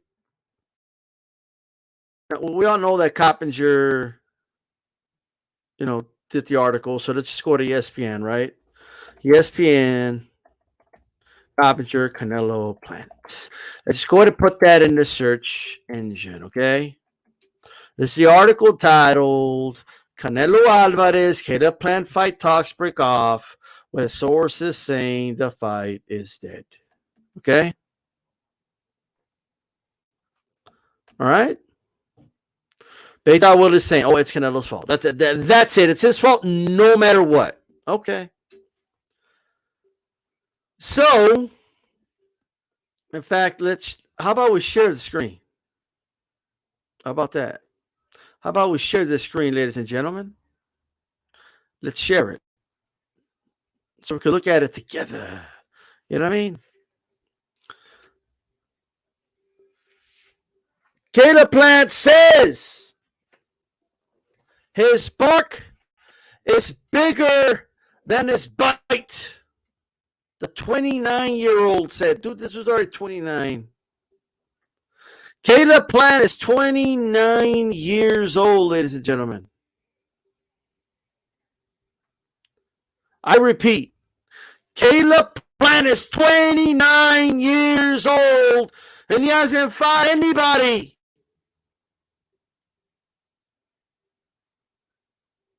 The hourglass waits for no one. You're getting old as we speak. And for the rep here, rep, take a chip. All right, rep? If you wanted the prop, take it. Go ahead and take it, rep. Now, this was a phone conversation on Tuesday evening. I do not know. I'm assuming Coppinger, if he's smart, recorded it, that he has the audio copy. If he doesn't, then we're just going by the notes that Coppinger wrote down. But who knows, right? Canelo was offered the highest guarantee of his career. He's set to make $40 million plus Mexican TV rights and his Hennessy sponsorship. No problem. Let's fight. We gave it to him, and then they wanted the upside of the gate and pay-per-view revenue. No problem. Let's rumble. All right.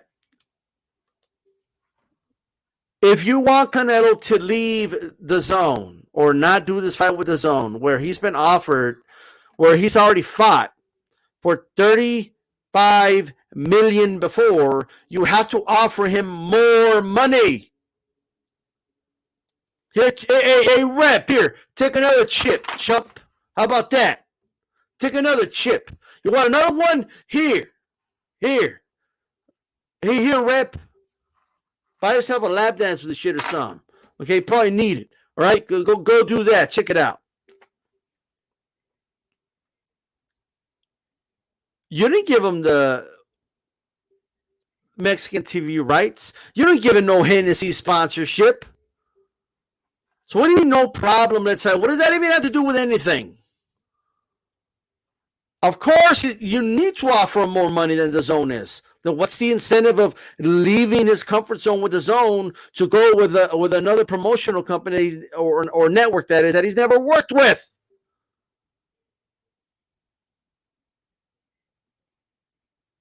What's going on, Philly Irish Drew? How's it going? They wanted the upside of the pay-per-view and the gate. Well, duh. Who's going to bring the people to the gate? Canelo. Who's going to sell the pay-per-views? Canelo. Plant ain't selling shit. That's right, Isaac. He's 29. Hasn't fought anybody yet. He's only a year younger than Canelo. That's unbelievable.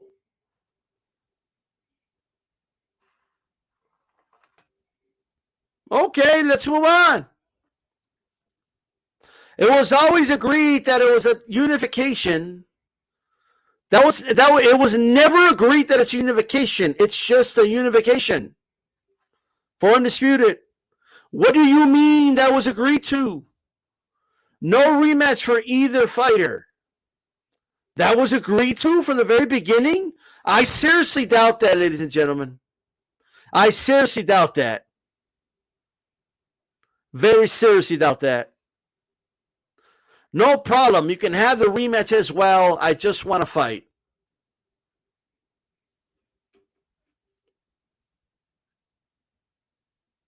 Come on now.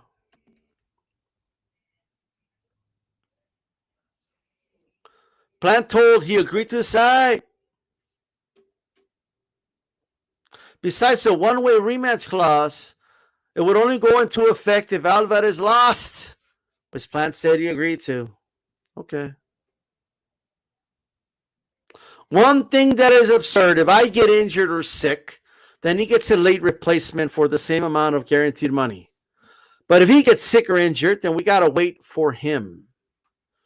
Before I address the first part, the butt is ridiculous. Of course, the show goes on if you get injured, brother. Of course, if Canelo gets injured, okay, you got to wait for him, brother. Come on, brother.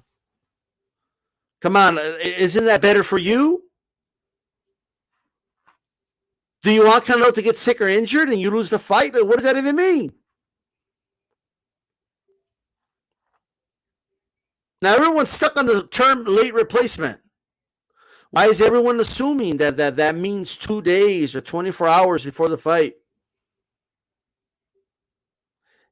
It's time.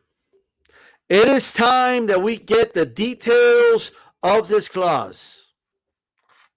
That's what it's time for.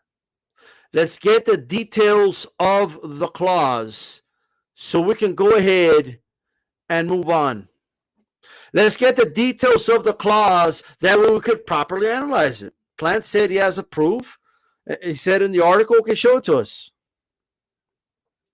Let's see it. Let's see the clause then. The dude said, I got it. All right? Right? So let's go. Show it to us then. In the article, Plant says he has the proof in writing. So let's see it. Let's go ahead and see the proof. Show it to us. There's other reports saying it's a multiple fight deal. I don't see Plant saying, oh, you know what's ridiculous is that he signed to fight me. It was just a unification. But then, they wanted to sign a multi-fight deal. It's about time we get everything. It's about time we get all of the facts. It's about time we all sit back, relax, all right? And let's really look at what's going on here, and let's wait for the facts to come out. That's what we need to wait for. Stop telling me, oh, Hearn said this, and I go listen to Hearn, and Hearn is saying he didn't say the fight's off. He didn't say it's dead. He said it's unlikely for the September date, but he's going to wait and see what happens, right? That's what he said.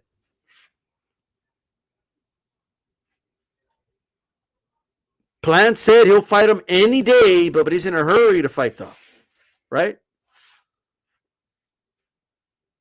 Caleb Sweet Time Plant is worried about when Canelo got married, when Canelo went golfing, what shows he was doing. Irrelevant shit that doesn't concern Caleb Plant at all. It doesn't concern him.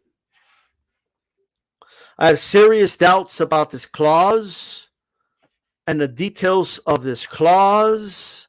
I have serious questions about the clause, and I want to know what's in the clause now. Let's look at it then. Caleb Plant says he has the proof. I say, and I think we should all agree, right? Let's see it then. Let's see the proof. Let's look at the clause, and let's see what it really says. Clauses aren't one sentence long, ladies and gentlemen. Clauses are pages long.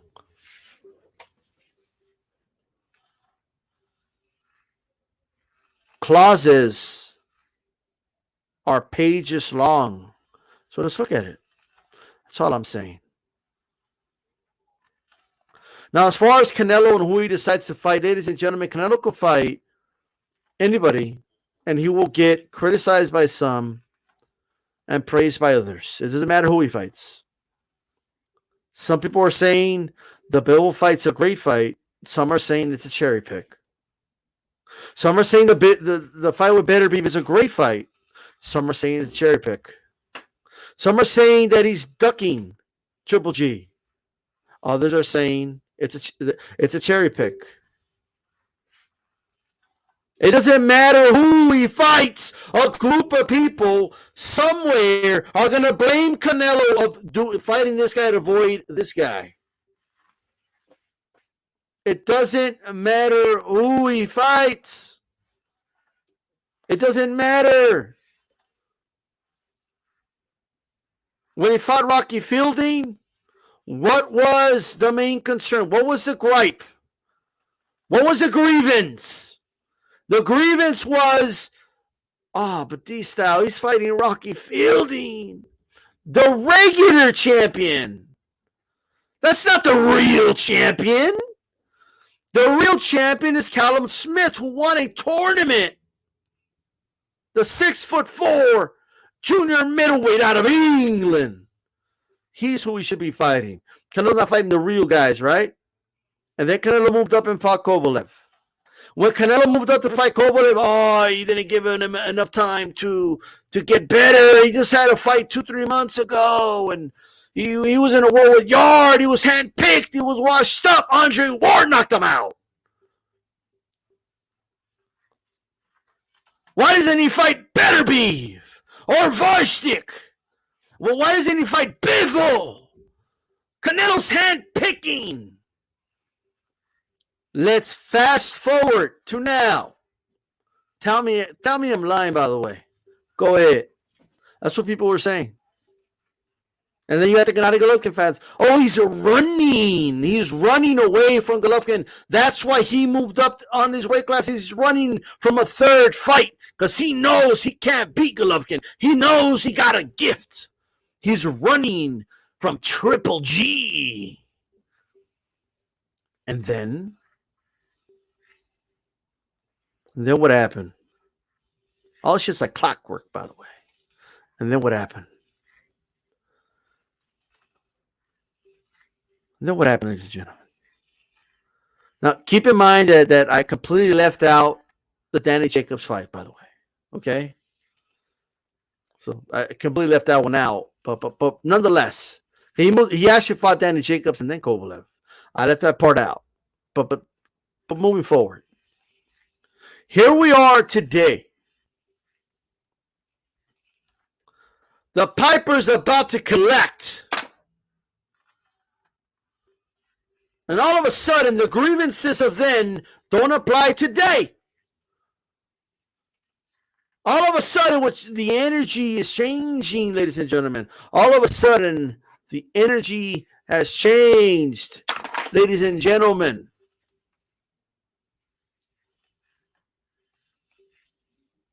Now, Bivol isn't a good enough opponent. Beterbiev is tailor-made for Canelo now. Right? Canelo was ducking Beterbiev when he fought Kovalev, but now that the fight's being proposed, that's not a real fight. That's a cherry pick. Bivol, not a real fight. That's a cherry pick. Plant, just a couple of months ago, I don't care if it's for undisputed. Plant's no good. Fight Charlo. Fight Andrade. Those are the real challenges. He's hand-picking. Plant. Oh, all of a sudden, Canelo wants to do undisputed. Now that an easy, breezy fight like Plant is on the table. All of a sudden.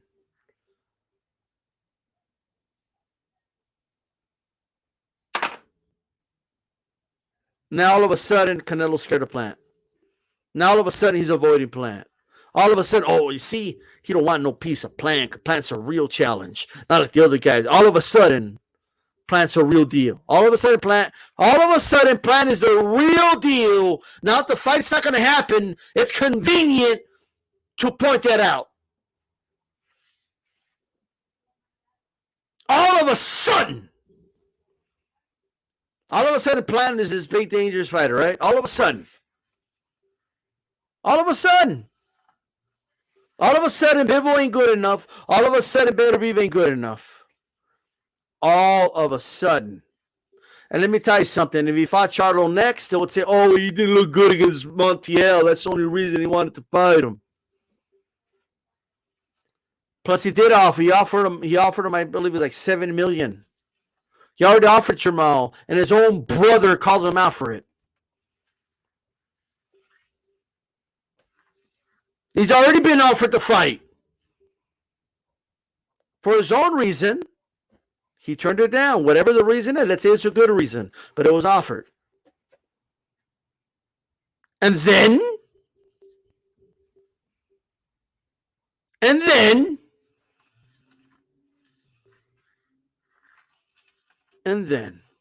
so we are where we are, ladies and gentlemen. We are where we are.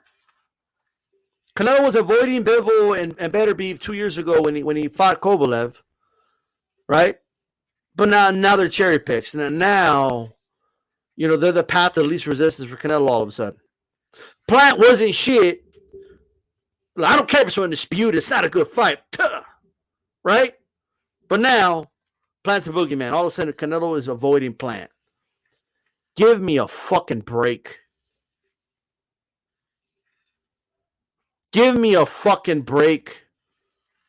Systematic 1X. Canelo's last fight was a unification against Danny Jacobs.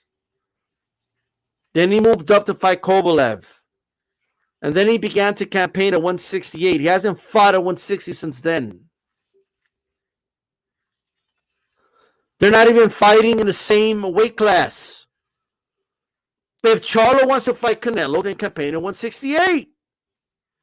As simple as that. It's not that hard.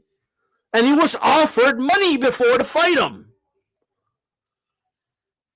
So there you go. Again, I don't know why it was declined. It could be anything. Maybe he had a reason to decline. I don't know. But I'm just pointing all that out to you guys. That's all. As simple as that. Right? So I leave you with this. I mean, what is Kid Plant going to do now? Canelo has options. There's so many fan bases out there that want their guy to fight Canelo. Bivol fans, Canelo don't want this work. Eastern Europeans are where it's at. We're taking over. Even Paulie Malignaggi said that the Eastern Europeans are taking over the sport. Bivol is an underrated fighter. Bivol, who, by the way, does have a better resume than Plant. But, so they're over here, right? You don't want no part of Bivol. You know what I mean? Sure, a lot of other PBC fanboys and all that are saying that the fight's trash. They don't want to see it. And blah, they're going to watch, right? But I don't want to see that fight. It's another European. You know what I mean? Like, look. Bivol's right there, right? He's going to fight Bivol. The Bivol fans want to see that one. Canelo's still he's still gonna be popping. He's still gonna get tens of millions of dollars. He's still gonna get a gate. He's still gonna have his Hennessy deal. He's still gonna get the money out of Mexico. He's still gonna, stay married and all that, be with his wife. He's still gonna be in the gym. He's still gonna go golfing. He's still gonna be doing the TV show and all that Plant claims he gave him. He's gonna be doing all that. Canelo's gonna be popping. If he fights Better Beef, guess what? There's Better Beef fans out there. You don't want no part of Better Beef. Better Beef is too big and strong for Canelo, right? Dangerous fight, by the way. But, hey, some people don't like it, whatever. But guess what? Right? But guess what? Canelo's still going to make tens of millions of dollars. Canelo's still going to have the Hennessy deal. He's still going to, stay married. He's still going to be, golfing, doing TV shows, all that good stuff. Canelo's still going to be popping. Okay, we're still going to watch the event. It's still a good fight. It still adds to his legacy and his resume. He's still giving us boxing fans a great event to watch. We're still getting all that. It's still a better fight than Tank Davis has fought in his entire career. It's still a better fight than 99% of fighters out there are doing. It's still a better fight than anybody Caleb Plant has in his resume, both scenarios. He could fight Triple G, right? All the Triple G fans, he's avoiding Triple G. You don't want to fight Triple G. He won't even say the name Triple G. Sure, there's going to be people complaining, this is a cherry pick. He's too old. He's too that. But guess what? He's still going to make tens of millions of dollars. He's still going to make a lot of money.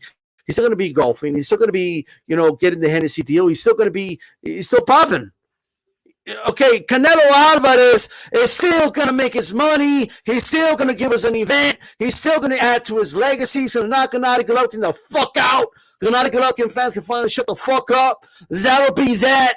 But it'll close something to his chapter. I'm not really keen on the fight, but if it happens, it happens. And guess what? That Gennady Golovkin trilogy is still better than anything Caleb Plant has in his resume. He's still better than anything he has in his resume. Anything. Right? So what the question is, what is Caleb Plant going to do? What's going on to the Shoe Shine? How's it going, brother? Hey, subscribe to Shoe Shine Boxing. I agree with that statement. Tell me, guys, what is Plant going to do now? What he just fought? Look at this dude. He just fought Billy Joe Saunders, who boxes on the move. I have a chip. I need a chip for this dude. Hey, yo, David, take that, brother. Okay, go do something with it. All right. Check it out. You know, that's funny, Systematic. He beats Billboard Triple G, but he never fought anybody of that quality. It's about time Plant picks up his game. You know what I mean? So who's Plant going to fight? What's Plant going to do? What's Plant going to do, guys? Now that the Canelo fight's off the table, right? I get that a lot of Canelo haters get the satisfaction of, oh, he ducked him. Yeah, we're going to get something out of it. Yeah, he ducked. Duck. Okay, but that aside, okay, what is Plant going to do? What is next for Caleb Plant? What is next for Caleb Plant, ladies and gentlemen? For Caleb Plant, what's next? Forget about your opinion on whether Canelo ducked him or not. Place that aside. What is next for Caleb Plant? Do you think they're going to look out for Caleb Plant forever? Let's say his next fight's like an easy, like he's been getting his whole career. Let's say they give him another poodle, right, to kind of show his boxing skills with the Z, and so you guys can come on the internet and be like, oh man, can you see how we outbox him? Look at those skills, right? All right, but then after that, well, who's going to fight? Who's Caleb Plant going to fight?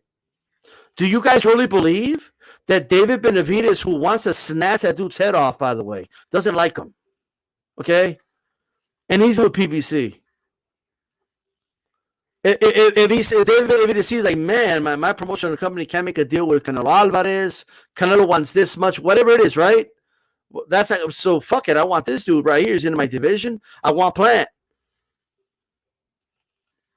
I don't think Plant realizes they're going to feed it to the wolves, brother. That's what they're going to do. Heyman's going to put himself in a win-win. Yo, Plant versus Benavidez. That shit's in house. I keep the belt with me no matter what. Let's go.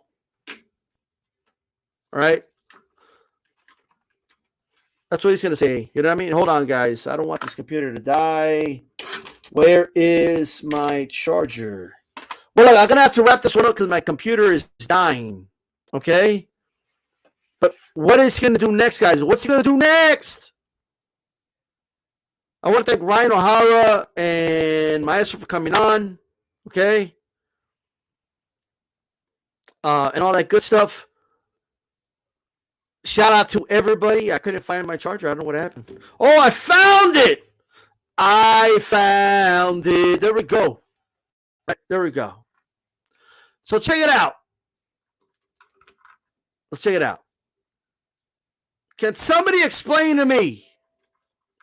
Please explain to me. What is he going to do next? What is he going to do next, guys? Andrade's dad just said on the phone that they don't want to fight Plant because they're friends. So he's not going to fight Andrade. What if Charlo's going to move up? Guess what? Who do you think if Jamal moves up in weight? And I know he said he wants to stay at the weight, but maybe it won't be immediately. Let's say it's next year or the year after. They're going to put you in the ring with somebody, brother.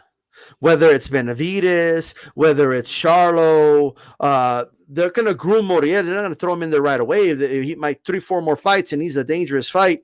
And I promise you this. I promise you, you're not going to make $10 million. You're not going to make half of that. I promise you that. They're going to feed you to the wolves. You're getting fed to the wolves because Canelo's got all the other belts. You understand? He snatched those. And he's about to snatch more at 175. So you're going to have nowhere to run. And if it's not Canelo, it'll be Benavidez, it'll be Charlo, it'll be somebody. And you're going to miss out. You're letting people get in your ear and stop you from making $10 million.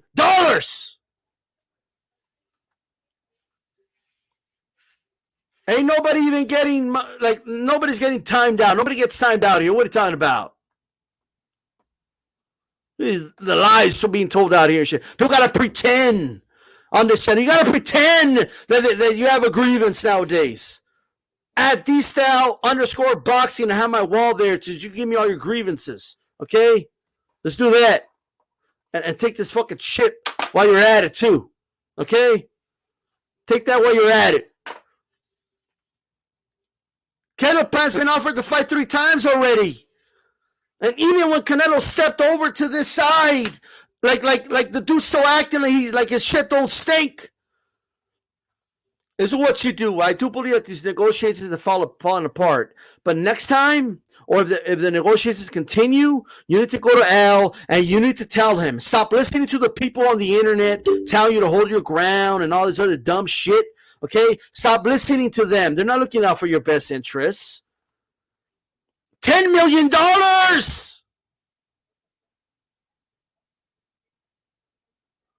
And that's not even everything.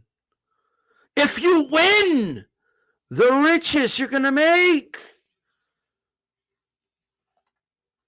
Go to Al Heyman. You tell him, Al, do you believe in me? Do you believe in me the way... I mean, I see dudes on the internet saying that Canelo's scared of me. You know what I mean? Like, hey, maybe they're onto something, Al. Do you believe in me, Al?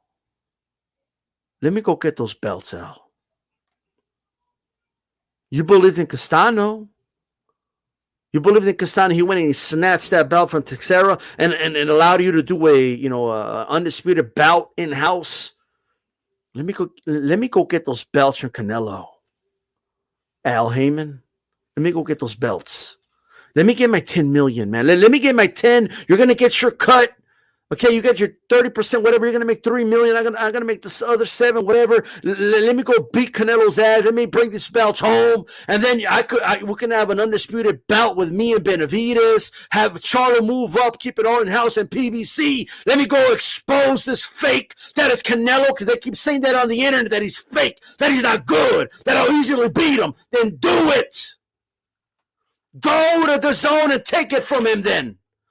Drop all this shit. Stop taking the risk on pay-per-view. Put it on the zone. Okay, Canelo might not make the 40 million. Who gives a fuck? What the fuck do you guys care? What Canelo's going to make? Let's just make the fight. Go to Al Heyman and you tell him you want it. If you win the fight, you take the belts home to PBC. But you know why they're not letting you plant? You know why they want to lock Canelo in a multiple fight deal? Because they don't believe in you. Some people here on the internet telling you that you're making a smart choice by not accepting 10 million. Apparently, they pretend to believe in you. Al Heyman doesn't believe in Caleb Plant. He doesn't believe Caleb Plant can beat Canelo Alvarez. Nobody does. I think a lot of you are capping. I think you're full of shit. If Caleb Plant believed in himself, he would have taken a Canelo fight in a second. He would have taken it right after the Fagan Butts fight, but he said he needed more time to heal up, and I just got through a grueling training camp. I need time to myself, right? But in his rant to Coppinger, he didn't have the same empathy towards Canelo. Canelo literally just fought in May. And then he had his wedding and all that, and then he did stuff outside of boxing. I don't see you empathizing with Canelo, right? Even though Canelo's doing this for you. Even though he's doing that. He's throwing you chips. $10 million is no joke, ladies and gentlemen. None. I never seen an instant like this, ever. Can you imagine if Errol Spence said, you know what? Whatever, Crawford, fuck it. I'll come over to ESPN. Let's make the fucking fight. I want the lion's share, though. Okay. No problem. I'll leave PBC. I'm going to come to you. Fuck it. Let's unify. I just beat Pacquiao. I'll come to ESPN and I'll fight you, Crawford.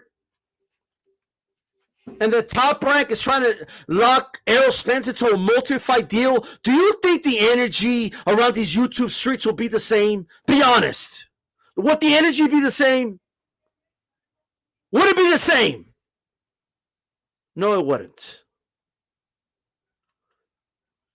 If Errol Spence said, look, I'm making this much on Fox. You want me to come over here? You got to give me a little more because I'm coming to your side of the street. Okay, cool. We'll give you a little more. So what's up? So what is up? What is going on? Just all you got to do is create another scenario with a PBC fighter, and you tell me if they would have the same energy. You tell me. You tell me. If Errol Spence went over to ESPN to try to make the Crawford fight because he wants to unify the belts, and to try to lock him in a multi-fight deal, you're telling me the energy would be the same? You try to lock in a guaranteed money, you're telling me the energy would be the same? Fuck no. You're out of your mind if you say, oh yeah, totally, the energy would be the same. No, it wouldn't. No, it would not. Now, Benavidez, when I interviewed him, and I had other guys on the interview as well, Maestro, Beeb, shout out to them. G-Funky, of course, shout out to G-Funky Boxing. And I had somebody, I can't remember everybody I had on, but we were interviewing Benavidez, and he said, you know what? I hope this Canelo Plant fight doesn't happen. Because I want to be the first one to beat Plant's ass, he said. And after I beat his ass, then I'll fight Canelo. I'll make sure that fucking fight happens. And it'll be an easy fight to make. You know what else he said there? Plant had accused Benavidez of ducking him, saying, oh, they sent a contract and all this other shit. And he said, you believe this dude? That's why I don't like Plant, because he's always doing bullshit like this, he said. So now that the Canelo fight didn't happen, you guys have every right to give your opinion on Canelo, right? He ducked. Okay, cool. Oh, he should fight this guy and that guy. Okay, but who should Plant fight? Yes, Pearls. It's time Plant gets in the ring with Benavidez. Let's make it happen. Okay? How about that? 268 pounders. Benavidez is about to beat Plant's best win of his career, and Uzcategui. That's where it's going. So I just want to make sure you understand that you're going to have some tough fights, and you ain't going to get paid that type of money, brother. I could promise you that right now. I could promise you that right now. Because, you know, let me tell you something. Al Heyman's an advisor for Benavidez as well. He works for Benavidez. He needs to look out for the best interests of Benavidez as well.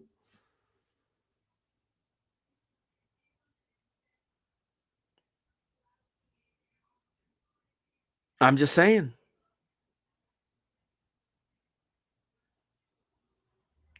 So with that said, this is DStyleBoxing. Keep it boxing, guys. Peace out. I'm a hard-working man. Hispanics are causing panic, baby. Let's do it. 11, 10, 9, 8, 7, 6,